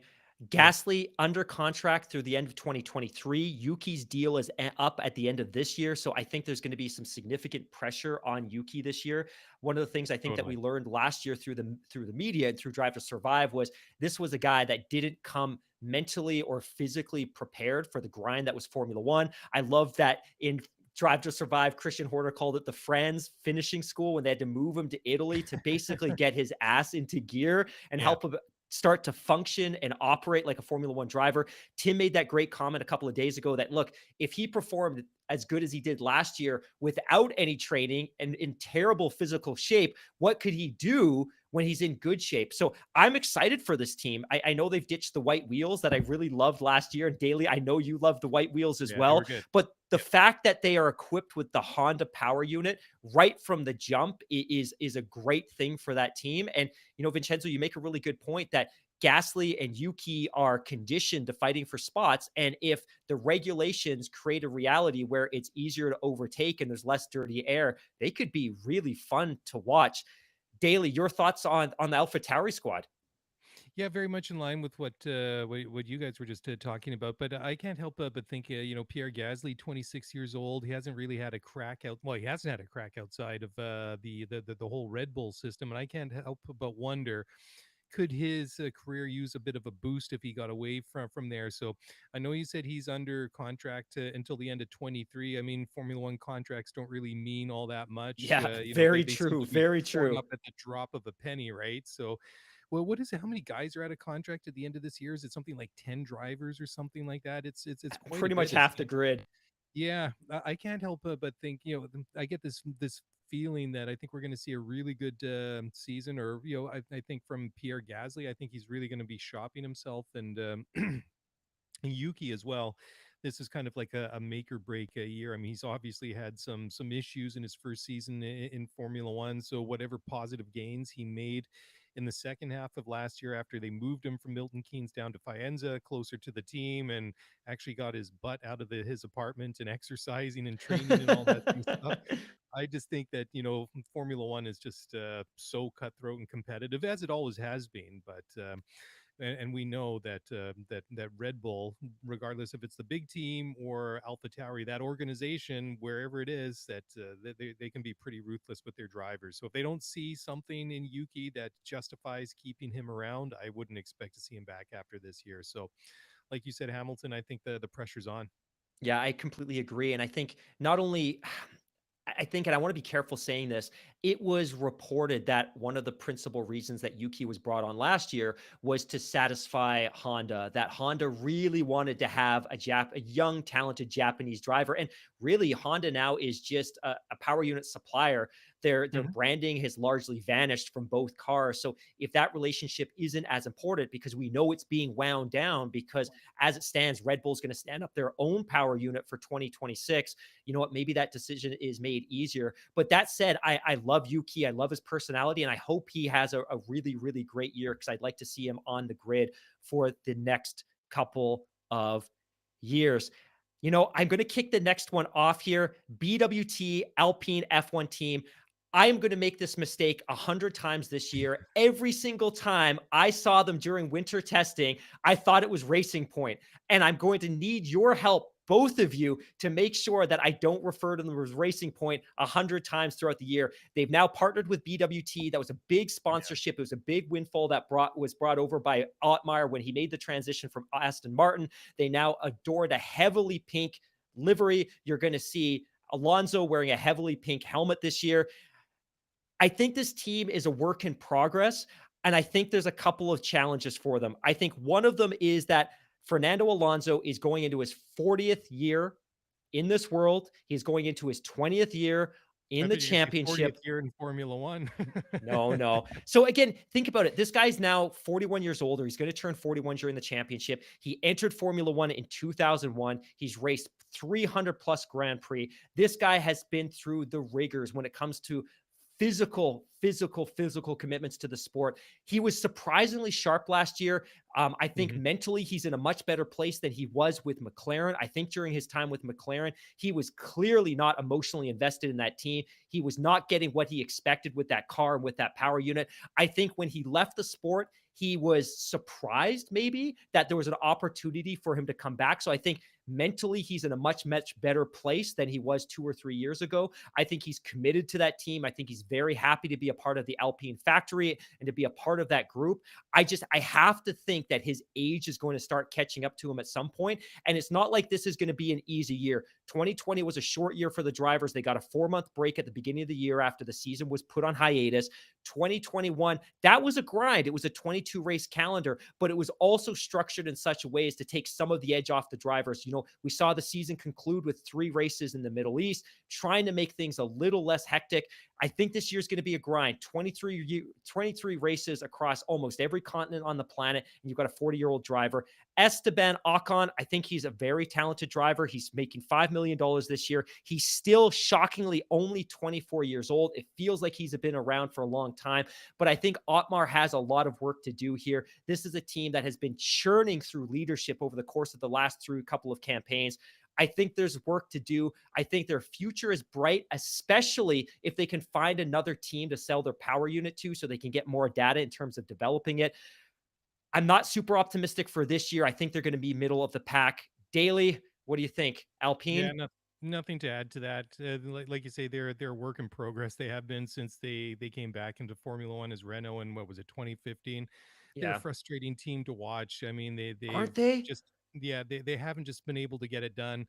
And I think that they're just going to they'll be low points finishers, and unless, I'd love to be proven wrong and for them to just come completely out of nowhere and prove us all wrong. But I'm kind of expecting middle of the pack, and until they prove me otherwise, it's I'm just too reluctant to say anything else. I think just the way that Vincenzo's kind of rolling his eyes and nodding his head, it's like I don't think you got any different expectations for them either. No, sixth is where I have them on the grid Yeah, this year, finishing, and sounds about also, right. like you said, with such a turnover in leadership, there that signals to me that there's not a lot of expectation short term for success. Hmm. Um, so, listen, it's always tough when you don't have customer cars either. So there's a lot less data. You're dealing with new leadership, trying to interpret from this little bit of data you have. You've got I think he's the oldest driver on the grid. So, Alonso is. So, is he going to want to stick around on this middle of the pack team if he's got no shot at losing after this year? That's got to be something they're considering as well. But like Mark Hamilton said, I think he's a great young driver, and he's got a lot of Sure. potential. They Yeah. just, I don't think this is the year they're going to put it together. Alonso made $25 million last year. He's on the books Wow. for $20 million this year. So definitely in the top quarter of driver salaries. Now he's out of contract at the end of this year. So it'll also be interesting to see what they do with him. Obviously he's valuable to that Yeah. team because he has a deep relationship. He won a title with that team in 05 and 06. It'll be interesting to see what happens if they struggle this year and they're consistently out of the points. Do they look at bringing in another young driver to pair with Esteban Ocon? I guess only time will tell. Now, Daly, the next team, I'm going to let you kick this one off. So Okay. just to set the stage, last year when we were doing our season preview, you and I were about as high as we could possibly be on the Silverstone-based Aston Martin team. We love the car. We love the look. We love the color. We were warm on the driver pairing, and then they came out flat. They realized they didn't have what it took, and they were simply going to check out on that year and go all in on 2022. Based on what we've seen in winter testing, we already know there's a bit of a snafu. Nico's going to have to step in for Seb for the first race of the season. Where do you put Aston Martin, Aramco, cognizant F1 team this year? How do you think they're going to do? And I know that's a mouthful. That's not going to get any easier saying that full team name all season long. After being so hyped and so pumped for this team last year, I just can't go back there for this year again. Like I was saying about Alpine just now, this was a team that frustrated. I mean, Aston Martin was a team that really underperformed and disappointed last year. They just couldn't really get it together. I mean, Seb had some decent outings, but more often they were kind of lukewarm. Lance just couldn't find anything, all season long. I mean, he kind of disappointed. So again, sort of begs the question that if either of these or both of these drivers don't have a good year, what do they do from a driver standpoint, and did they get it right with the car this year? So I don't know. I'm keeping the bar for Aston Martin really low until proven otherwise. I know that's I'm not being very daring on that, but I'm just not feeling with it from them just yet, guys. So I'm going to reserve and sort of hold back my enthusiasm for some of the other teams here. But yeah, sorry, Aston, it's not you guys. Vincenzo, the car that they brought out to winter testing, to the winter shakedown, looked, and I don't know if you agree, but Daly and I certainly are in alignment that it looked fantastic. It looked absolutely Yep. amazing. Do you have the same reservations that Daly does? Did you see anything from this team during winter testing that suggests that, hey, maybe they should be in the top 4, maybe they should be in the top 5? Do you have confidence that Seb, now in his mid 30s and definitely on the wrong side of 30, and Lance, who looked pretty, I don't know what to say, man. Like, I was disappointed with his performance. Are you more optimistic about Aston Martin than Daly is? I'm not. I have them. I mean, I also have Aston Martin in another 7th place finish. And I think that's going to be limited by the drivers as well. Not that I don't like Seb or Lance. I think they're great. I just don't know if they're not great. They're nice guys, it seems like, but I don't know if they are great specifically for the cars that were, again, you just said it. Seb is on the wrong side, 34, 35. 34, yeah. I know you guys are Canadian, but I don't see Lance being this driver that can carry them on his back, or he's matured enough. Yeah. I just don't know if the car is there. I don't. It just feels like it's a long-term project.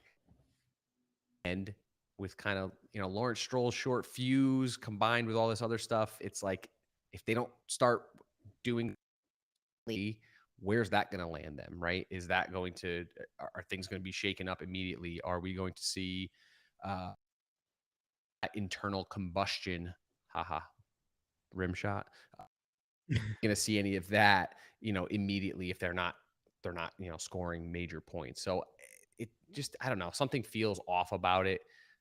Yeah, they could completely surprise, or they could completely fail, and I think that's where they're at, right? Like they could go either way on the spectrum right now, and I'm kind of leaning towards the bottom half of the bottom quarter of the grid. my analogy for Lance Stroll is he's the Andrew Wiggins of Formula One. He comes into the sport. Andrew Wiggins came in first of all, a draft pick in 2014.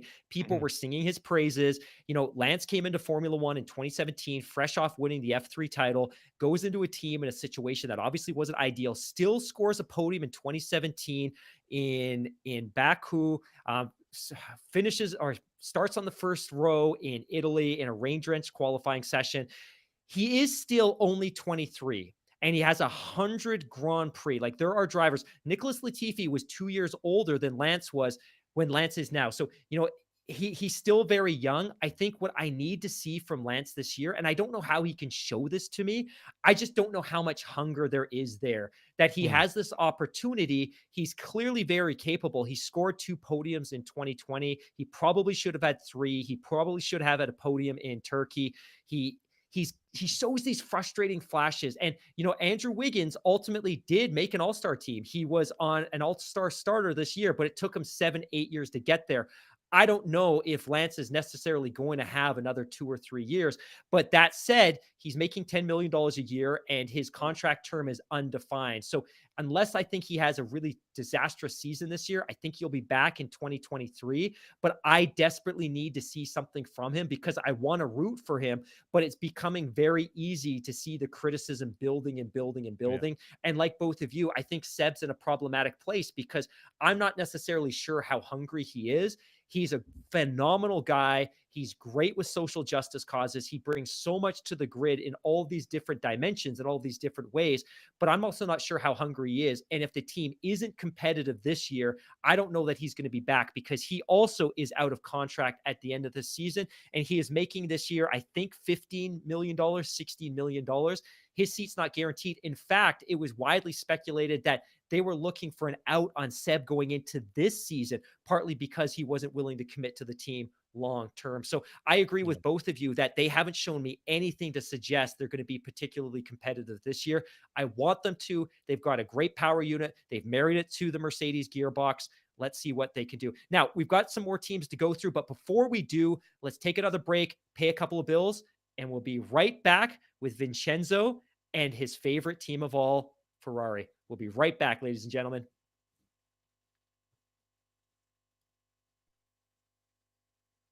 Vincenzo, you just took a sip of tea from a Ferrari emblazoned mug. My friend, I'm going to let you take the next segment away. What do you expect from Scuderia Ferrari this year? They're rocking the F175. All of the pundits, all of the analysts seem to suggest that this will be a top 2 competitor this year. Are you as optimistic as they are? Do you see some faults with this car? What do you expect to see with the Ferrari this year? It hurts to be this excited about the team because there's always expectation when you are the most decorated and historic team in any sport, specifically this one. I'm excited because I love the drivers. I love the philosophy that Binotto brought out. If you watched the launch of the F175, he made it very, very clear that this was team first. This is Forza Ferrari. He said that this is about the team progressing. Is Charles the number? One would think that's what he's the golden boy. I think what Carlos did last year in that car to prove that at the very least, there's no number one.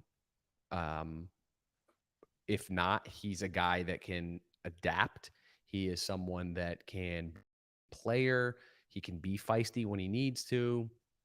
But what you see from the Ferrari duo, Sainz and Leclerc, is that they work very well together. And I think that if that continues, now again, if they're fighting for number one, does that change the dynamic? Does that change how the two work together? Last year they weren't fighting for number one. They weren't fighting for 1 or 2.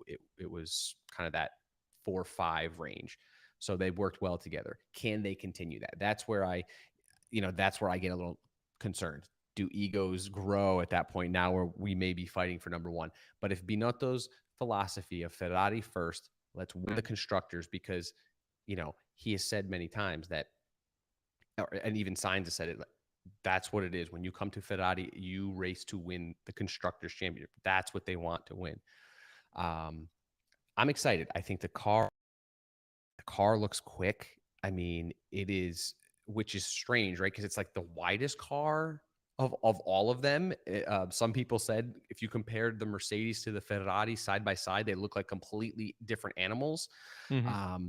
But I love the philosophy. I love what they've done with the car itself. And maybe they finally have figured out the power unit, which helps, because the turbo hybrid era has been so horrible to them.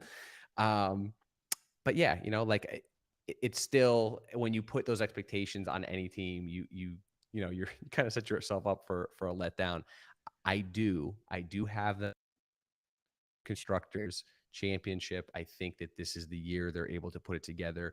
I think that Red Bull and Mercedes are farther behind, at least earlier in the year, because they were so focused on last year's car, and Ferrari had the opportunity to really focus on this year's car a lot longer.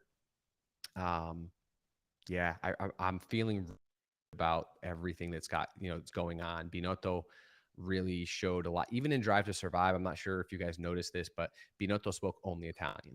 Now, I'm not sure if that was a director's choice or if that was Binotto's choice, but he spoke Italian only. Yeah.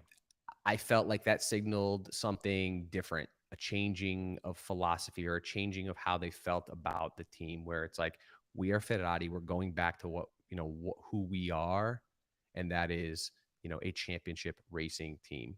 If the philosophy comes together and everyone believes in that, I think they've started to tighten up things technically. Mm-hmm. Even pit stops and whatnot, a lot better with that, which was kind of was one of their weak points for a while. Those little things, those little things add up. And if they've, I don't want to even say perfected it, if they've just fixed it 10%, I think this is right there. And I do have them winning the championship this year. So this is going to be very difficult for me because I am here sandwiched between two Ferrari fans, Vincenzo and Daly. But I'll be honest, like I don't have a ton to add. I feel like they've recovered. And when I say recovered, you got to flash back to 2019. 2019 was an odd year for them because they had flashes of brilliance. Charles Leclerc wins the race at Monza in front of 150,000 adoring Italian fans. And then all of a sudden, the carpet gets pulled out from under them for mysterious reasons. And they suddenly lose 50 brake horsepower from that power unit. And we can all speculate as to what happened. The reality is, it's very likely that they were doing something untoward or something that wasn't within the technical regulations. They got caught. They had to undo what they were doing. And then the rest of 2019 was terrible. And 2020 for them was a total disaster. They weren't able to recover any of the horsepower. And it was just a battle on the track between Seb and young superstar Charles Leclerc. Seb leaves at the end of 2020. You bring in Carlos Sainz. He sat on the sidelines in all of 2020, knowing he was going to come in. Vettel was there all of 2020, knowing he was going to leave. And from a culture perspective, it was a fresh start for Ferrari last year. Binotto was amazing because he played down expectations like crazy all year. It's a 3-year project. It's a 4-year project. We're not going to be competing. But all of a sudden, here we are, and we come out of winter testing, and you have 2 young drivers that showed immense chemistry last year, and you have an incredibly capable car, and it looks like they've recovered all of the horsepower that they lost for that mysterious reason in the middle of 2019. Now, Vincenzo, I love your point about the egos and the chemistry. Last year was easy, right? Like, they were outperforming expectations. There were no expectations on that team, and they finished 3rd in the championship, partly because the drivers were so good, the package was so good, but also partly because McLaren really fell off in the back half of that season. Now, when you look at the team, Charles Leclerc is on an incredibly team-friendly deal. He's making just $12 million a year. He's still an incredibly young driver. He has 80 Grand Prix, so he has a world of experience despite his age. Carlos Sainz came into Formula One in 2015. He's making just $10 million a year. So there's two team-friendly deals there. Not that it really matters because there isn't a salary cap.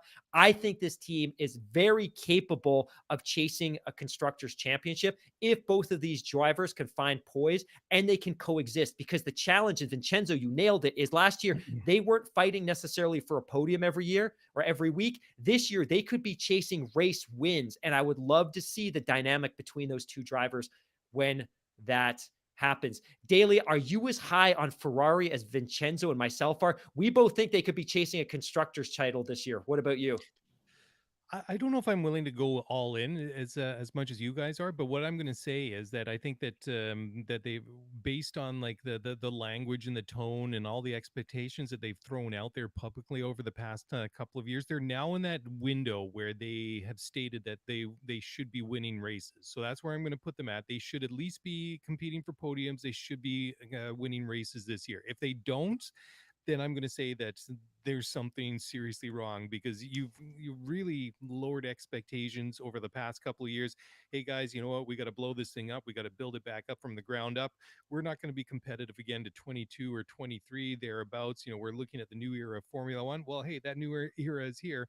So I think you got to put your money where your mouth is. So if they're not winning races this year, if they're not regulars on the podium, then I'm going to say at minimum, for me, at minimum, that is going to be a disappointment in the season. But I do think that they could be, in no pun intended, a bit of a dark horse in the season.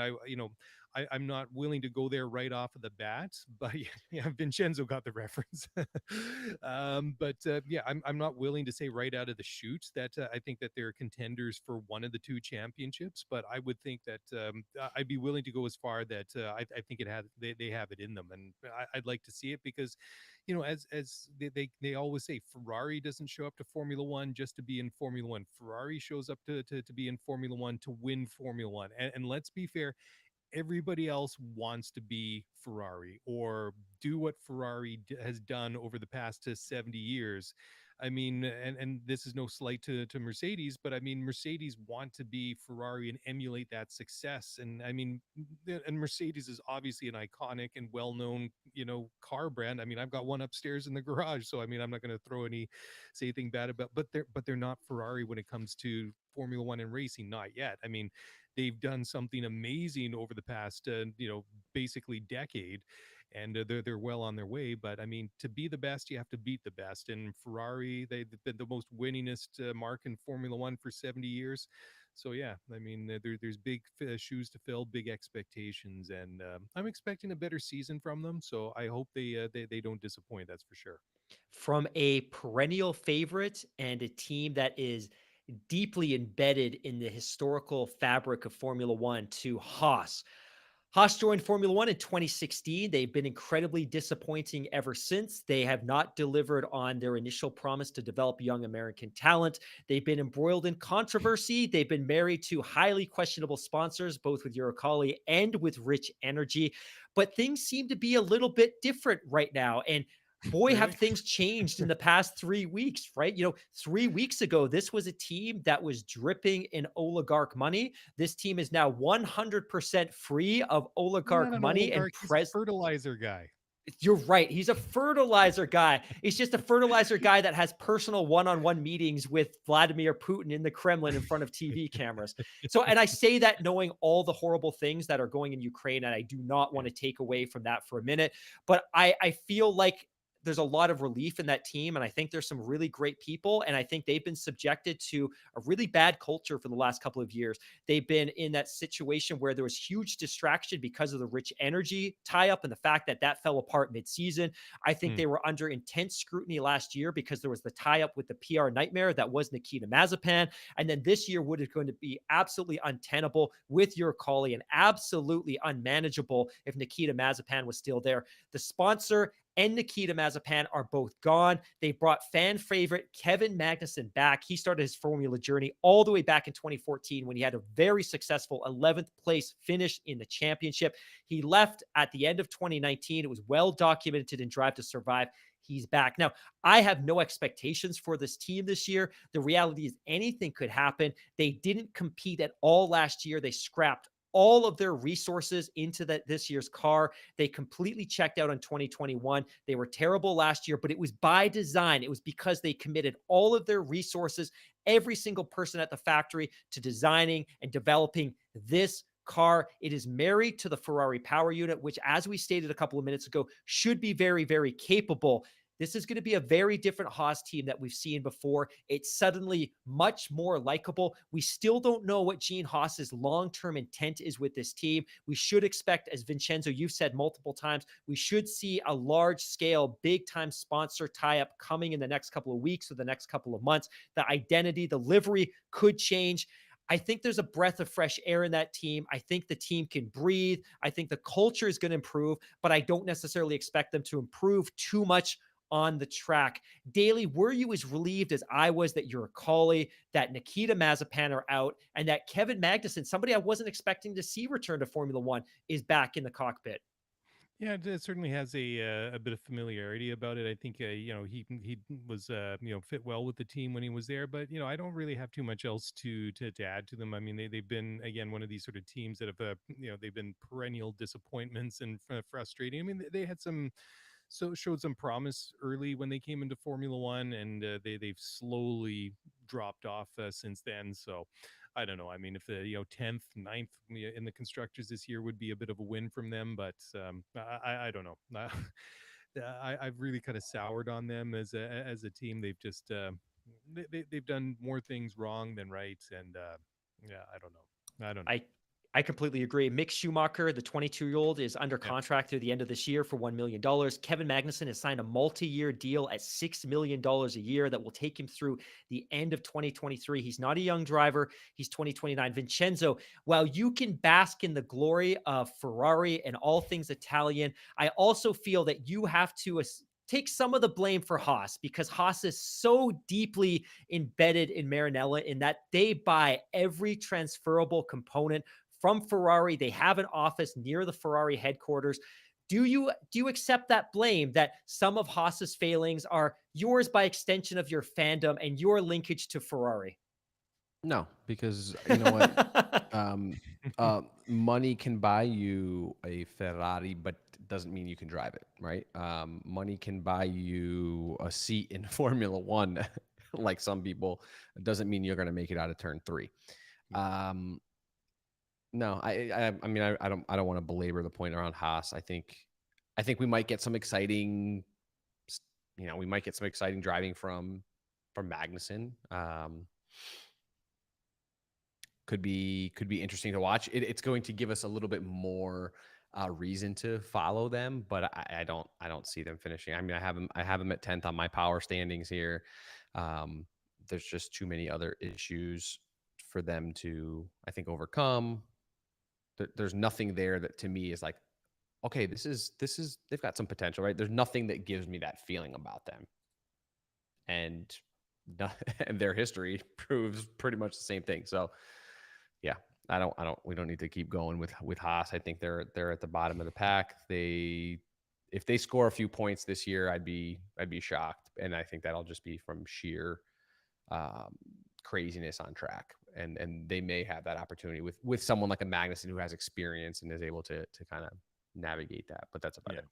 Yeah. Daly, you're laughing, and I know it's because you're looking at the commentary in the live chat, and there's some folks in there that are very confident that they're not only going to score points this year, that they could also be chasing podiums. And while I'm sure they'll score some points this year, break that streak, they didn't score any points last year, I'm not at all confident that they will be chasing podiums. Again, I think we're all rooting for Mick. I just don't think he's going to be ultimately successful until he gets into a better car. Daly, I'm going to kick the next one over to you. So this is a team, McLaren. They finished 3rd in the championship in 2022 or 2020. Huge success, huge recovery. They made the transition seamlessly to the McLaren or to the Mercedes power unit. Last year, they were very clear. They were chasing 3rd in the championship. It didn't happen. Daniel Ricciardo, despite the win in Monza, was pretty disappointing last year. He certainly wasn't on pace with his teammate Lando. We learned a lot about the chemistry and the dynamic between the two of them in Drive to Survive. They fell off at the end of the year. Ferrari scooped up 3rd place. What are your expectations for the Mercedes-powered McLaren team this year? Daniel Ricciardo came into the sport in 2011, 32 years old. Lando 10 years younger at 22. What are your thoughts? Yeah, I think you make a couple good points there, and I think they totally dropped the ball in the second half of the season last year. I mean, that was a phenomenal result that they had at Monza with the 1-2. I mean, there were some, it was just Unforgettable. one of those ones that you don't see happen every day. But I mean, it was a feel good story. I mean, I just felt at that point, okay, maybe this is the moment when Ricardo really turns his season around, and it wasn't. I mean, he's been a bit of a frustrating guy to watch over the past couple of years. He just hasn't been able to find the same form that he had with Red Bull. And I mean, okay, the Red Bull in 2018 was a lot better than the Renault that he had for 2019 and 2020. I mean, the McLaren was a little bit better, but obviously that did not suit him as well as it did Lando. I mean, not that that car was specifically designed around Lando, but he was certainly used to how that car, operates, how it drives, and how to maximize it. Because Ricardo, I mean, you could see just in the different interviews and different clips from DTS that he was just very frustrated at times, and you could just tell. I mean, he just did not look comfortable in that car all season long, but. And I think that is basically where I mean, we can say collectively they dropped the ball, but I mean, I think the fact is that Ricardo just wasn't getting the results that he needed to really you know help them along in the constructors there. I mean, good for Ferrari because they didn't expect to be at that point in the constructors championship last year, so you can kind of say that they snuck into the third place. But I mean, over the course of the entire season, over 22 races, they were just more consistent. I mean, they didn't win any races. They were there or thereabouts, and they just collected the points that they needed. And that's why I think that with Sainz and Leclerc, I think they got one of the strongest drivers lineups in Formula One. Lando and Ricardo on paper, I think that's a good driver pairing. But Lando, I think if you put him in one of the top cars, I think we would see him winning races and on podiums more often. And Ricardo, for me, is still a bit of a question mark. I mean, I know that these cars are new for both of them this year, but I'm going to be looking at that delta between Lando and Ricardo all year, especially if Lando gets off to a good start of the season and Ricardo still continues to struggle. I mean, he was a good driver once, and I just can't help but wonder that is he past it? And I can't, I'm not sure just yet, but yeah, I would think that they would be aiming for top three, aiming for some podiums, and perhaps if things go their way with a bit of craziness or something like that, that maybe they would aim to win a race. But again, I mean, we still won't get a real good feeling to how these cars compare to one another for another couple of days. So I mean, I'm basing some of my judgments for all of these teams based on historical data and things like that. So I mean, that's where it is. But I mean, on paper, this is a top 3-4 team. I mean, anything less than fourth would be a disaster for them, and I'm sure that even fourth in the constructors would be a disappointment for them. You make a great Vincenzo? point. You look at Monza, they score that 1-2 in the 8 races following that Yeah. to finish the season. They cratered and didn't score another podium. Vincenzo, this is a team that despite its relative struggles on the track last year, is an absolute blockbuster home run when it comes to marketing and sponsor tie-ups and its presence Yeah. off the track. And I think Yep. there's been some data points suggesting this is possibly the most popular team in Formula One in the United States. What do you Yep. expect of this team this year? And furthermore, why have they made such great cultural inroads in the United States, despite the fact that they haven't really competed for a championship in more than a decade? Zach Brown is an incredible marketer. Hmm. Daniel Ricciardo is incredibly marketable. He actually fits in so well with the American fan, right? The North Texas, American fan Cali, base. totally agree. Well, he's a Buffalo Bills fan, and the Bills, an NFL team, right? Massive fan base. So you've got like a lot of these people. They're like, I love Daniel Ricciardo. Um, Texas. I mean, he kind of hams it up for Texas, and he knows how to do it without being like insulting. It's actually like it suits him. Hmm. Um, but to Daly's point, is it? I don't know. Does he still got it? Does he still want it? I'd like to think he does, but a season like last year has got to take a toll mentally on you. We saw, in Drive to Survive showed some things where, he had kind of, didn't even want to talk to the media, just kind of walked away and whatnot. Do I have to talk to the media? I think was one of the things that he had Or asked. was And it, then they're like, how it's much not is the worth the fine. fine if we don't Yeah, talk to the yeah. media? Yeah, how much is the fine? Right. Yeah. So, you want to see someone like that who is a proven, winner. He's a likable guy. You want to see him do well. Everything points to this car being suited to his driving style. I know they had some braking issues in Bahrain. I don't know if they fixed them or if they're going to fix them. We're starting in 10 hours, so we'll see what happens there. I don't think they were that great in testing. They did put in some good laps. They put in some good times overall. I'm not a huge Lando fan. I know that, everyone's like, all the McLaren fans are going to come out and whatever, boo me, but I'm not a huge Lando fan. I think they are a 4th place finisher this year.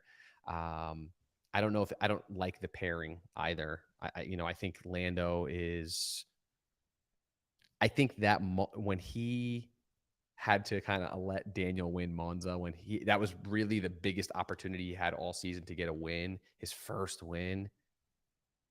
I think that kind of stays. I really truly believe it stays with him. He seems pretty, I want to say he's very shy. He seems like, at least watching online, how he interacts with fans and whatnot. There's also a little bit about him that I feel like he could snap at any moment. So I don't know. I don't love the dynamic there, and I don't think that they have everything together to push top 3. So I give them a 4. I give them 4th place again. I think that's right where they are at this point of the season. We'll see if anything changes, but to the marketing perspective, Zach Brown is incredible. The man knows what he's doing. They are very. They seem to know exactly how to, use social media, use digital media to attract the crowd. They know how to create content that is actually interesting and engaging. And so that's what continues to like buoy them as a brand, and keeps them interesting, which is important, right? That keeping that interest high. It's the same reason why a Haas doesn't have sponsors, right? Because you can't keep interest. No one wants to put their name on something that, no one wants to look at. And I think that's what McLaren does really, really well. Yeah, for sure. I think you both make some really great points. I think my concern is, obviously, I don't know how much we saw out of Daniel Ricciardo last year. He's 32 years old. He's going to turn 33 during the season. He's been on the grid since 2011. He's been successful. He has 8 race wins. He scored 32 podiums. He's going to make $15 million this year. He's out of contract next year. Of course, his teammate Lando Norris has much more security. He's going to make $20 million this year. He's under contract through 2025. I'll be very curious to see what that dynamic looks like this year, especially if Lando is successful and Daniel isn't. I think that's going to bring a lot of unwanted attention to this team, very much like it did heading into Monza last year, when there was constant speculation and constant reporting on why Daniel was struggling. I think they probably will finish 4th, maybe 5th, but I think it's going to be a byproduct of the fact that the rest of the midfield hasn't quite caught up to them yet.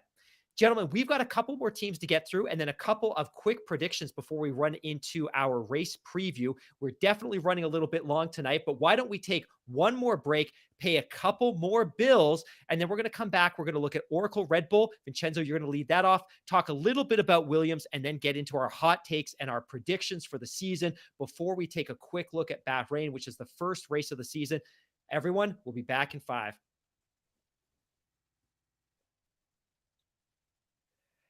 Thank you for staying with us. This is a marathon of a podcast, but it's what you've been asking for weeks. It is our season preview. So far, we've discussed Alfa Romeo, AlphaTauri, Alpine, Aston Martin, Ferrari, Haas, and McLaren. We have 2 teams left. Vincenzo, I'm going to kick this one over to you right away. Red Bull last year, They didn't manage to win the constructors. Some could say, hey, it was because Bottas came and performed big for Mercedes. You could criticize Perez and argue that he maybe didn't give enough to that team in the chase for the constructors championship. Either way, they took what they really wanted, the big prize, which was the drivers' championship, taken by Max Verstappen at the very last lap of Abu Dhabi. This year, they're coming back with a completely reworked RB18, but they are carrying over that immensely powerful Honda power unit. And something of a surprise, we kind of assumed that Honda was going to back out. Honda will continue to supply them with power units right through the end of 2025. They look good on paper. They were phenomenal in winter testing, and there's every reason to be optimistic for them this year. Your thoughts? Are the pundits, are the analysts right? Is this team a favorite to take one or both of the championships? What do you think? I think it would be foolish to write them off. They've had success, and where I look at the difference between them and a Ferrari is where they are so focused on Max Verstappen. Horner it's all about Max, and you hate to think that you've got a great. I think Sergio Perez is an excellent driver, fantastic number two, but they would be willing to risk his race if it meant Max is staying on the track. Whereas you don't see that with a team. I don't see that with a team like a Ferrari. They want both drivers out there scoring maximum amount of points. It's a team game. I think that's what hampers them. What's going to hamper them again this year. So I do have them second, obviously behind Scuderia Ferrari. And I think, again, they're going to try to win. Max has won number one. He's going to want to defend the title. Definitely not going to want us to have Lewis win and kind of beat him out with all this drama going on. I think that's their biggest thing, because the car clearly it's quick. I mean, they came out there and, at first it was like, oh man, the Red Bull's not doing anything. And then all of a sudden, Max just goes out there blistering pace. So I think they've got the car. It's going to be a chemistry thing. I think it truly will be a chemistry thing for, we're talking purely constructors. I don't think the pecking order there is set up for them to win a constructors, just like last year. They sacrificed constructors for the sake of Max winning the drivers' championship. Drive to Survive also showed us a little bit about where Christian Horner's mind is at. He's telling his kids, don't you want to see Max win the championship? Like that kind of stuff. So I think it's all about Max. It's all about Max. It's all about Max. And that's great if you want to win the drivers' championship. But if you want to win the constructors, it's got to be a team game. And, we've seen them with other drivers in the past where they don't, just like we were talking about at the top of the show, they didn't give enough time for these second drivers to really, truly, get comfortable in a seat. And they've given that to Perez, I think, to an extent. And the pressure will be on him a little bit more this year to perform. And I think that's going to be where they break up. It'll be a chemistry thing. They'll finish second in the constructors. Yeah, that's where I got Mr. Daly. Max is now furnished with a new multi-year deal that should take him through 2026, at which time he will be making upwards of $50 million a year. Sergio Perez making just $8 million this year and out of contract at the end of the season. Vincenzo made a good point. What does the chemistry have in store for these two this year? That obviously the team, Sergio Perez, they were willing to do everything it took last year to take the important chip, to take that driver's title. Will Sergio Perez be content doing everything possible to support Max again this year? Will the chemistry be as good? What do you see 2022 holding for Red Bull and the two drivers? Well, that's a great question, and I think we saw what they expect from Sergio at Abu Dhabi. The way that he really ran interference and held Lewis up there during the after the pit stops and everything, and just that's what they need. And then they need him to deliver that. I mean, it took him a while to really settle in there, and like you say, he's in his last year of his contract at Red Bull. So I mean, he's very much auditioning to stay there beyond this year. But I don't know, from a consistency point of view, I don't know. I'm not really feeling it just yet. I mean, as Vincenzo so rightly pointed out, they've built this, what appears to be some very good foundational blocks and building a car and they got the driver there to potentially set themselves up for a run at a number of championships. Now, whether or not they can do that is another question. But I mean, just from a statement point of view, it's not just enough to win that championship last year, because let's face it, one way or another, that championship, even though in the record books it just says Max Verstappen 2021 Formula One World Championship, in many people's minds that championship has a big fat asterisk beside it. Right. So I mean, Right. you have to come back and you have to win it again this year, well, I wouldn't say legitimately, but I mean, you need to underline that and say, hey, that just wasn't a fluke, that we were just in the right place at the right time and stole that win for our guy to win the championship. You have to come back, because they had a really good car last year, and Max did phenomenal all season long. And I mean, regardless, Lewis or Max, what both of those guys were going to be worthy champions last year. But like I say, I mean, there is there is an asterisk beside that unofficially. But I think just from the point Red Bull v Mercedes, you have to come back and win one or both of those championships this year, just to say, we're for real, guys. You've had your way since 2014, but you know what? We're legit. We're coming at you. We're not going to let you run away with it each and every year now. But I'm not entirely convinced, just like Vincenzo is, that they're 100% all in on the constructors thing. I think that if they see an opportunity for Max to win another championship, they're gonna go that way. And if that means that they don't win a constructors, then so what? It's maybe not a big of a priority. I mean, at Mercedes, it's almost the other way around. I mean, as phenomenal as it been for Lewis and for Mercedes to win all these drivers championships, they are just equally, if not more, thrilled for the constructors as well. I mean, there's that definite vibe there. So I would think that they have to be favorites. Like we've seen during testing, they've had some very good. They've set some very good lap times out there. So they appear to be one of the favorites right out of the chute here. So they got to deliver and need to get off to a fast start if they're going to have any hope to stay ahead of Mercedes, especially if the Silver Arrows struggle to start the year.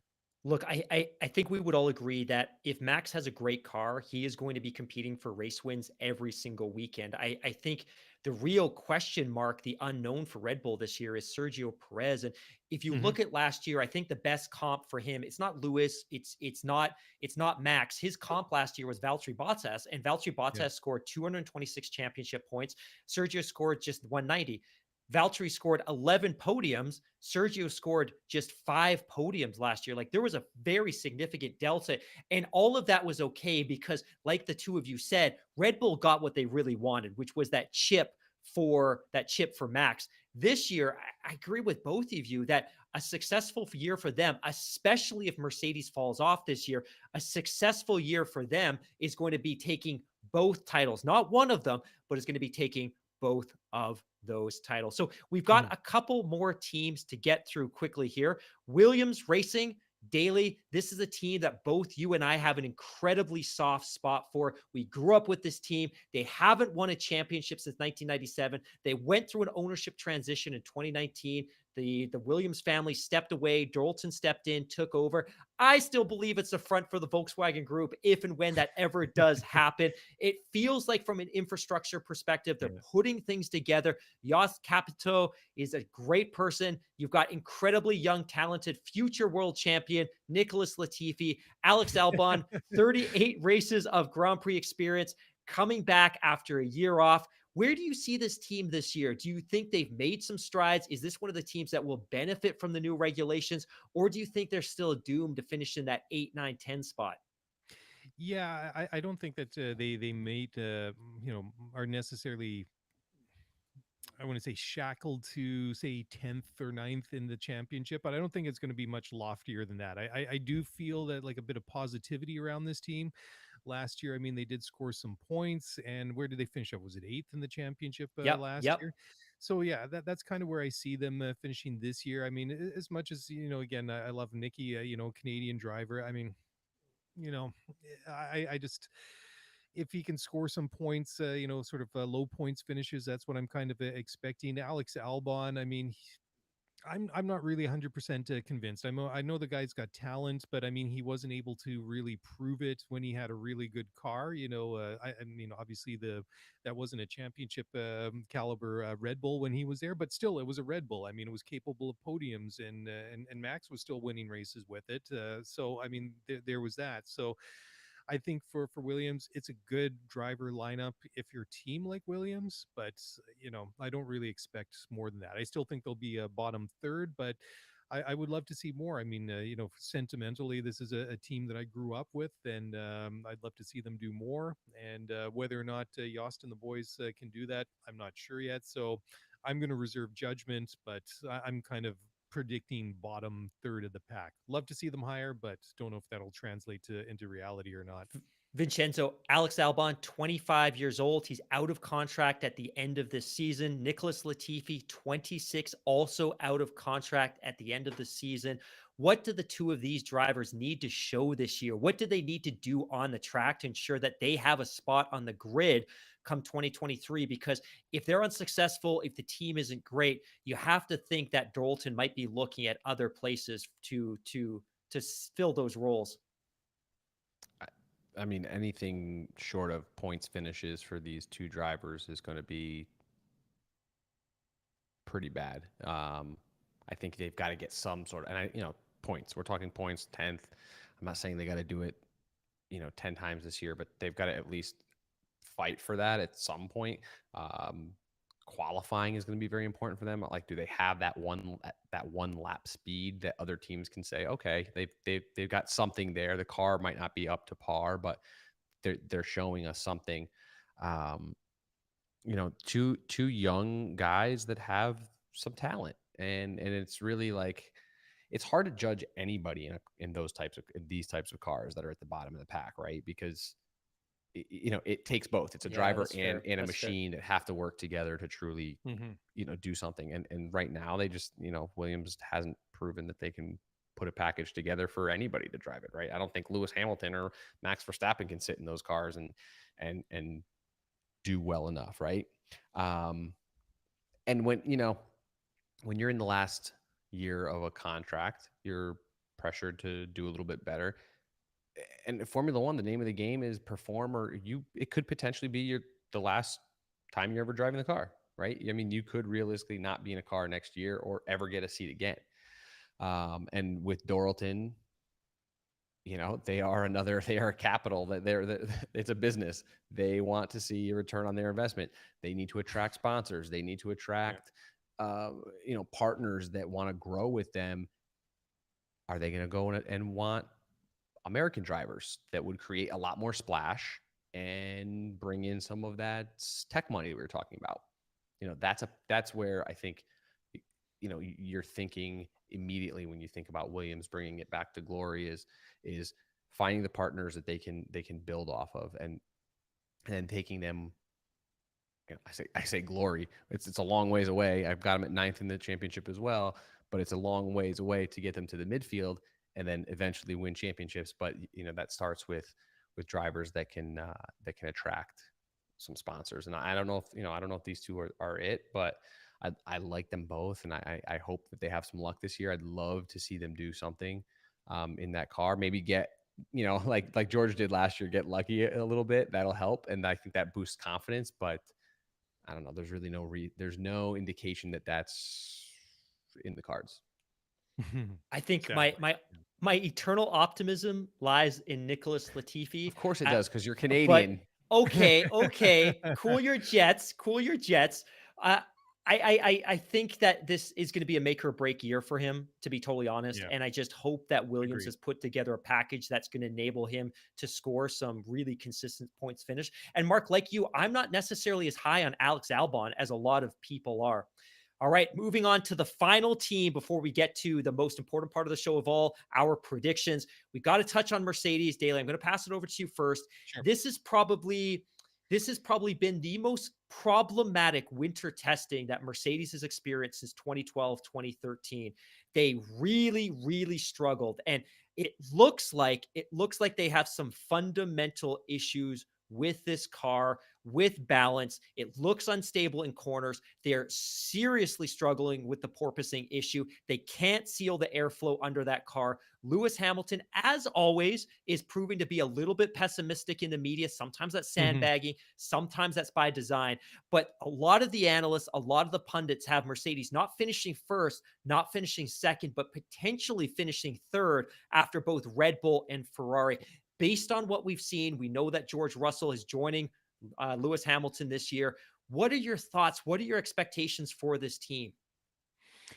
Yeah, well, I'm not ready to write them off, despite the struggles that they've had. I mean, we've seen over the years that even though they are kind of like little blips compared to out and out, disasters with the car. I mean, we've seen them before. They've had a couple of bad weekends.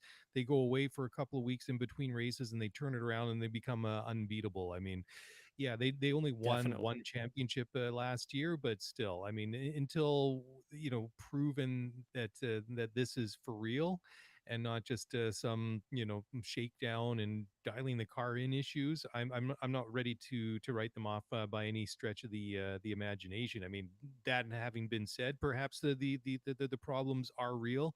It's not just writing themselves off or lowering the expectations in the media that are completely contrary to reality, and they're just kind of blowing smoke everywhere. But I mean, fundamentally, it looks like there's some issue with the car, and that's why I was saying a little bit earlier. I mean, if that is the case, then it's imperative that Red Bull get off to a quick start, because if there's anybody that I can count on to turn things around, then it would be Mercedes. And I think that the driver lineup that they have with Lewis Hamilton and George Russell, I think, is an extremely strong pairing. I mean, we've seen what George has done with some pretty inferior equipment at Williams. I mean, it was a regular out of Q1, which, in and of itself does not seem like quite a feat. But I think, for the cars that he's had in his career so far in Formula One, I think is fairly impressive. I mean, that time he deputized and filled in for Lewis in Bahrain at the end of 2020, and the way that he got his elbows out at the start and pushed Valtteri out of the way, and despite the botched pit stop and the puncture and everything he had, because I think he finished at what, 8th or 9th in that race, Yeah. was not a true indicator of how well he actually did that entire weekend. So I think a driver pairing, they're strong. I'm just really, going to hold back until I see what this car is really capable of, because, we could be sitting here on Sunday night when we sit down, guys, to recap this race and be like, geez, Mercedes, weren't they good this weekend? So we'll wait and see. But yeah, I mean, possibly if they were to finish as low as third in the constructor, I think that would just be complete meltdown mode at the factory there. That would be a true out and out disaster for a team that has extraordinarily high standards. Vincenzo, Lewis just turned 37 years old. His first year in the Formula One championship was 2007. He has 7 championships to his name. The only other driver with that many titles, obviously, is Michael Schumacher. He was on the verge of scoring his 8th last year before the outcome in Abu Dhabi, which we do not need to rehash. We do not need to litigate that right now. Has he got the package? Have Mercedes equipped him with the tools necessary to take a run at number 8 this year? Or is this going to be a situation where they're going to be competing for third in the championship? And maybe he and Russell get into a bit of a tussle, because for the last 5 years, we've had a second driver on that team who very clearly understood what his role was. And his role was to help win constructors and allow Lewis to win drivers' titles. What do you envision for Mercedes in 2021, 2022? I have them. I have them third, so I think they will fight Red Bull in that second, third. Um, I think they're downplaying quite a bit. They're how slow they are. We're slow or whatnot. 2019, they claimed that Ferrari was. Look at that. I even said it wrong. Look at that. Ferrari. Better. Thank you. They said, I think Ferrari's advantage is potentially half a second. I have no reason to expect that to come down. 2019, they won the title with 4 rounds remaining. Hamilton clinched his championship with 2 rounds to spare. Ferrari only won 3 of 21 races. 2020, they claimed, normally in preseason testing, we've got much more confidence in the reliability. So it's definitely not an easy or relaxed scenario for us. 2020 result, Mercedes and Hamilton won the championship with 4 and 3 rounds remaining. 2021, I wouldn't call it a struggle necessarily. We're just not quick enough. 2021 result. Obviously, Mercedes won the Constructors' Championship. Hamilton lost on the last lap of the season. Mm. So, it's like a cry wolf situation with them. I don't believe what they're saying there. But I do think some of the struggles are things we should be watching out for. I think the last time they brought a brand new package to the second half of testing, they struggled early on. I want to say that was 2019. I think they struggled early on and they figured it out. That's where Mercedes' strength is. They figure things out. They're able to adjust, like Mark was saying. I think the difference this year is that you don't have that driver, that second driver who is clearly second fiddle. George knows he is the next leader of this team, or I won't say leader, but he's the next number one on this team. Does George want to prove it now? And does he want to prove that he's worth the hype? If that's the case, how does that mesh with Lewis? Lewis hasn't, I don't want to say he hasn't been pushed, but he hasn't been pushed in 5 years, really, at all. And the last time he was with Rosberg. I'm not saying this is exactly that situation. I'm sure Toto would work to make sure that doesn't happen. But I do think George is a little bit of he's kind of full of himself, at least from what I've seen. I think he's really focused on, I want to win. I think the whole Latifi, like a lot of people will reference that Latifi last year, like sacrifice my race for Latifi. Yeah, dude, you sacrificed it because you were in 12th. Like you weren't fighting for number 2 or 3. Are you going to sacrifice your race for Lewis if you're fighting for that, podium? I don't think so. I don't see it. And so, chemistry to me, again, we're talking about chemistry. I think that's where we could see some fireworks. They'll definitely figure things out. The car will be okay at some point. But if they, if early on they struggle and they lose ground, then it'll be interesting to see how they have to like pick up the pace to catch up. So that'll be interesting to watch. Again, Sunday afternoon, Sunday evening, when we talk about it again. If they blew the competition away by 3 seconds or something like that, then it's a whole different conversation. But their aero package is very, very different. They've had a lot of balance issues. I still think the car's fast. I think they'll figure it out, but that's where, like, could we see some, other teams need to take advantage of it. That's basically the point. If other teams take advantage, like a Ferrari, like a McLaren, like a Red Bull, if they could take advantage of Mercedes being a little down right now, that's where I think they'll get them. But I do have them third, second, third. So we'll see. All right. I've got 2 rapid fire questions for the 2 of you before we move on to a really quick race preview this race weekend. The question for both of you is, 1, if you have a hot take for this season, what is it going to be? And 2, what are your top 5 what are your predictions for the top 5 drivers and the top 5 constructors? So Daly, I'm going to give it to you first. Who do you see finishing top 5 in the constructors? Who do you see finishing top 5 in the drivers? And again, I won't hold you to this because nobody knows what's going to happen, probably more so this year than ever before. And do you have a hot take for what we're going to see this year? Okay, so for constructors, I'm going to go Ferrari, Red Bull, Mercedes, McLaren, Alpine. Alpine's kind of like my sleeper pick because I have no idea what I'm picking here, because it's getting so late.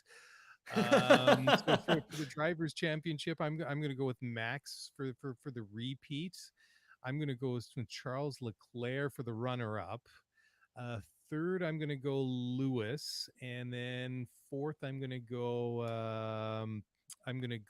with Carlos, and fifth, I'm going to go with George to round out the top 5. And this year, so a hot take. Wow, that was one I wasn't expecting. Now you put me on the hot seat. And well, let me let you think about that, and I'll come back to you on that one. So to quickly rapid fire, I'm expecting Red Bull, Ferrari, Mercedes, McLaren, and AlphaTauri. That's how little confidence I have in Aston Martin this year. From a driver's perspective, I'm all over the place. I think it's going to be Max, Charles, Lewis, Lando, Carlos, and Sergio. Yeah. Perez, yeah. And then my hot take, I'm trying to have a Canadian angle on this. Either my hot take is Latifi scores a podium, but I think that's super unrealistic based on the car he's going to get. I'm going to say Lance is going to score not one, but multiple podiums this year. Vincenzo, I'll pop it over to you, let you run through your predictions, and then we'll go back to Daly with his hot take. Alpha Tauri 5, McLaren 4, Mercedes 3, Red Bull 2, Ferrari 1, Perez 5, Sainz 4, Hamilton 3, Verstappen 2, Leclerc 1.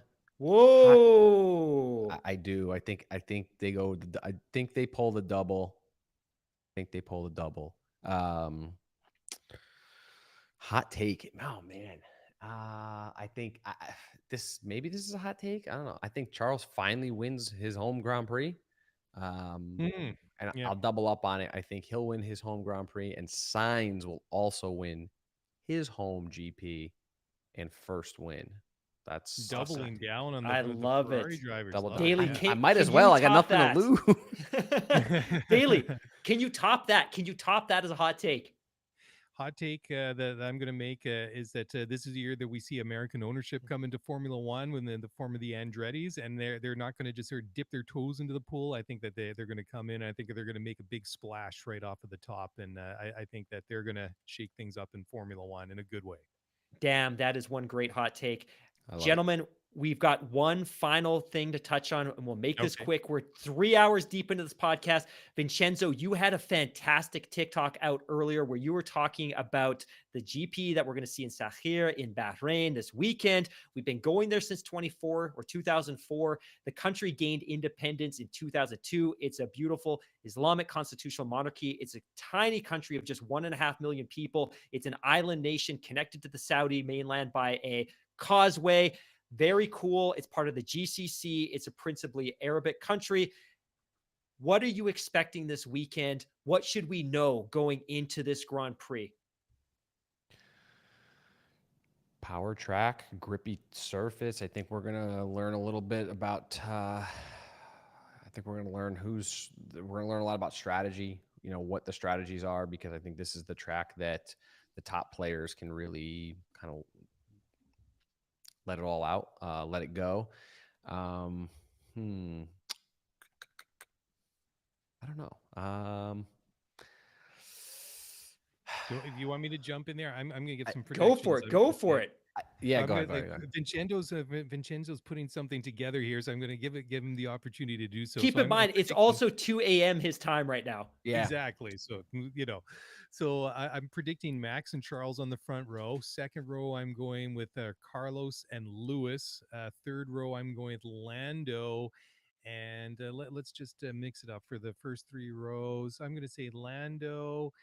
And let's go with Pierre Gasly to go for the first three rows, based on absolutely nothing, considering they haven't even had FP1 yet.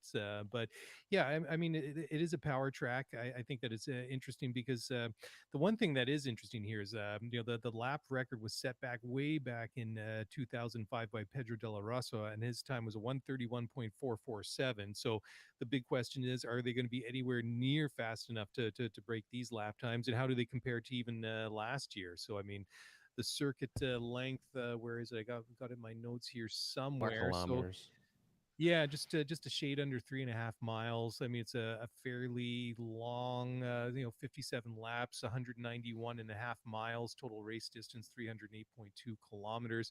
Max was on pole last year, but at the end of the race, it was a fairly familiar podium. Lewis, Max, and Valtteri Bottas is what we saw last year. But yeah, it's an interesting track. I kind of like the layout. You kind of have that sort of very tight technical, some tight corners there in the infield. But the one track that the one format that I like was that outer ring that we saw in the COVID season of 2020. Yeah, I mean, but they were lapping at like 56 seconds. So I mean, it's a fair bit shorter, but it's a decent track. I like it. I like the night race there. I think it's always a good track to go to, but that's what I'm going with. at least for the podium. But I think that Max wins it this year, just based on that.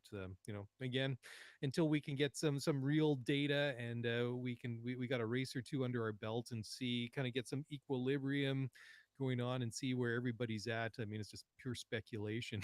And if I get these right, then I'm going out to buy a lottery ticket tomorrow night because I might be on a roll. We'll see. On that note, I want to thank everybody that has stuck with us through the 2 hours and 15 minutes of this megapod. I Oh my know God, we is that where run, we're at now? yeah, I know we run late often. We're typically in that 1 hour 30, 1 hour 45-minute period. I also want to thank Vincenzo Landino for joining us. It is 2 a.m. Eastern time. It's 11 p.m. Pacific time as we finalize the recording of this podcast. By the time you are listening to it, we should be into FP1, we should be into FP2, and we should be learning a lot more about the cars and what to expect this season. Vincenzo, before we sign off, where can people follow you? You are all over social media. I wanted to add to what Hamilton was saying about Bahrain first, if I can. And I thought about it as you were talking, and we've got new tires. I didn't even think about the new, the new wheels and whatnot. Oh, Like, right. Yeah. I think that's going to be can that be as big of an issue as or will it be as big of an issue as some thought it would? They said there's some visibility. We're going to get to see if these cars can actually pass and handle that dirty air like they can. And this is a good track for it, right? This is a really good track to see. There's a few overtaking zones. Then we'll be able to see if can this new regulation give us that exciting racing. I think that's what we're going to see. I didn't want to make predictions because I'm over the predictions right now, but I think it'll give us a nice handle of what these cars are and what we can expect going forward. We'll see some team dynamic across a few of the teams, some of the new drivers, how are they handling their cars. It'll give us a good look at the 2022 season, and that's what I'm most excited for. You're not going to win a championship in week one, race one, but it'll be a really good indication as to where we're at currently. You can find me, Vincenzo Landino, on Twitter and TikTok and everywhere else. I don't know. Just follow me on Twitter, and then from there you'll realize that I Everywhere. repost everything over on Twitter. Daily, on that note, would you mind signing us out? Sure, for sure. Well, thanks everybody for tuning in and listening. Everybody on the live stream that has hung in there for the past 2.25 hours. And that's it. That's a wrap for us. Thank you all very much. Give us and Vincenzo a follow on the social medias. I can't wait for the race this weekend. FP1 set to go in just a couple of hours from now at the time of this recording. Anyways, if you want to follow us, you can find us on Twitter at Scuderia F1 Pod. And if you want to get in touch, also send us an email at scuderiaf1pod@gmail.com. That's a wrap. The three of us will be back on Sunday night to wrap the first race of 2022. Until then, enjoy FP1, FP2, FP3, the race, qualifying, all that good stuff. And until Sunday, take care. We'll talk to you guys soon. Bye for now.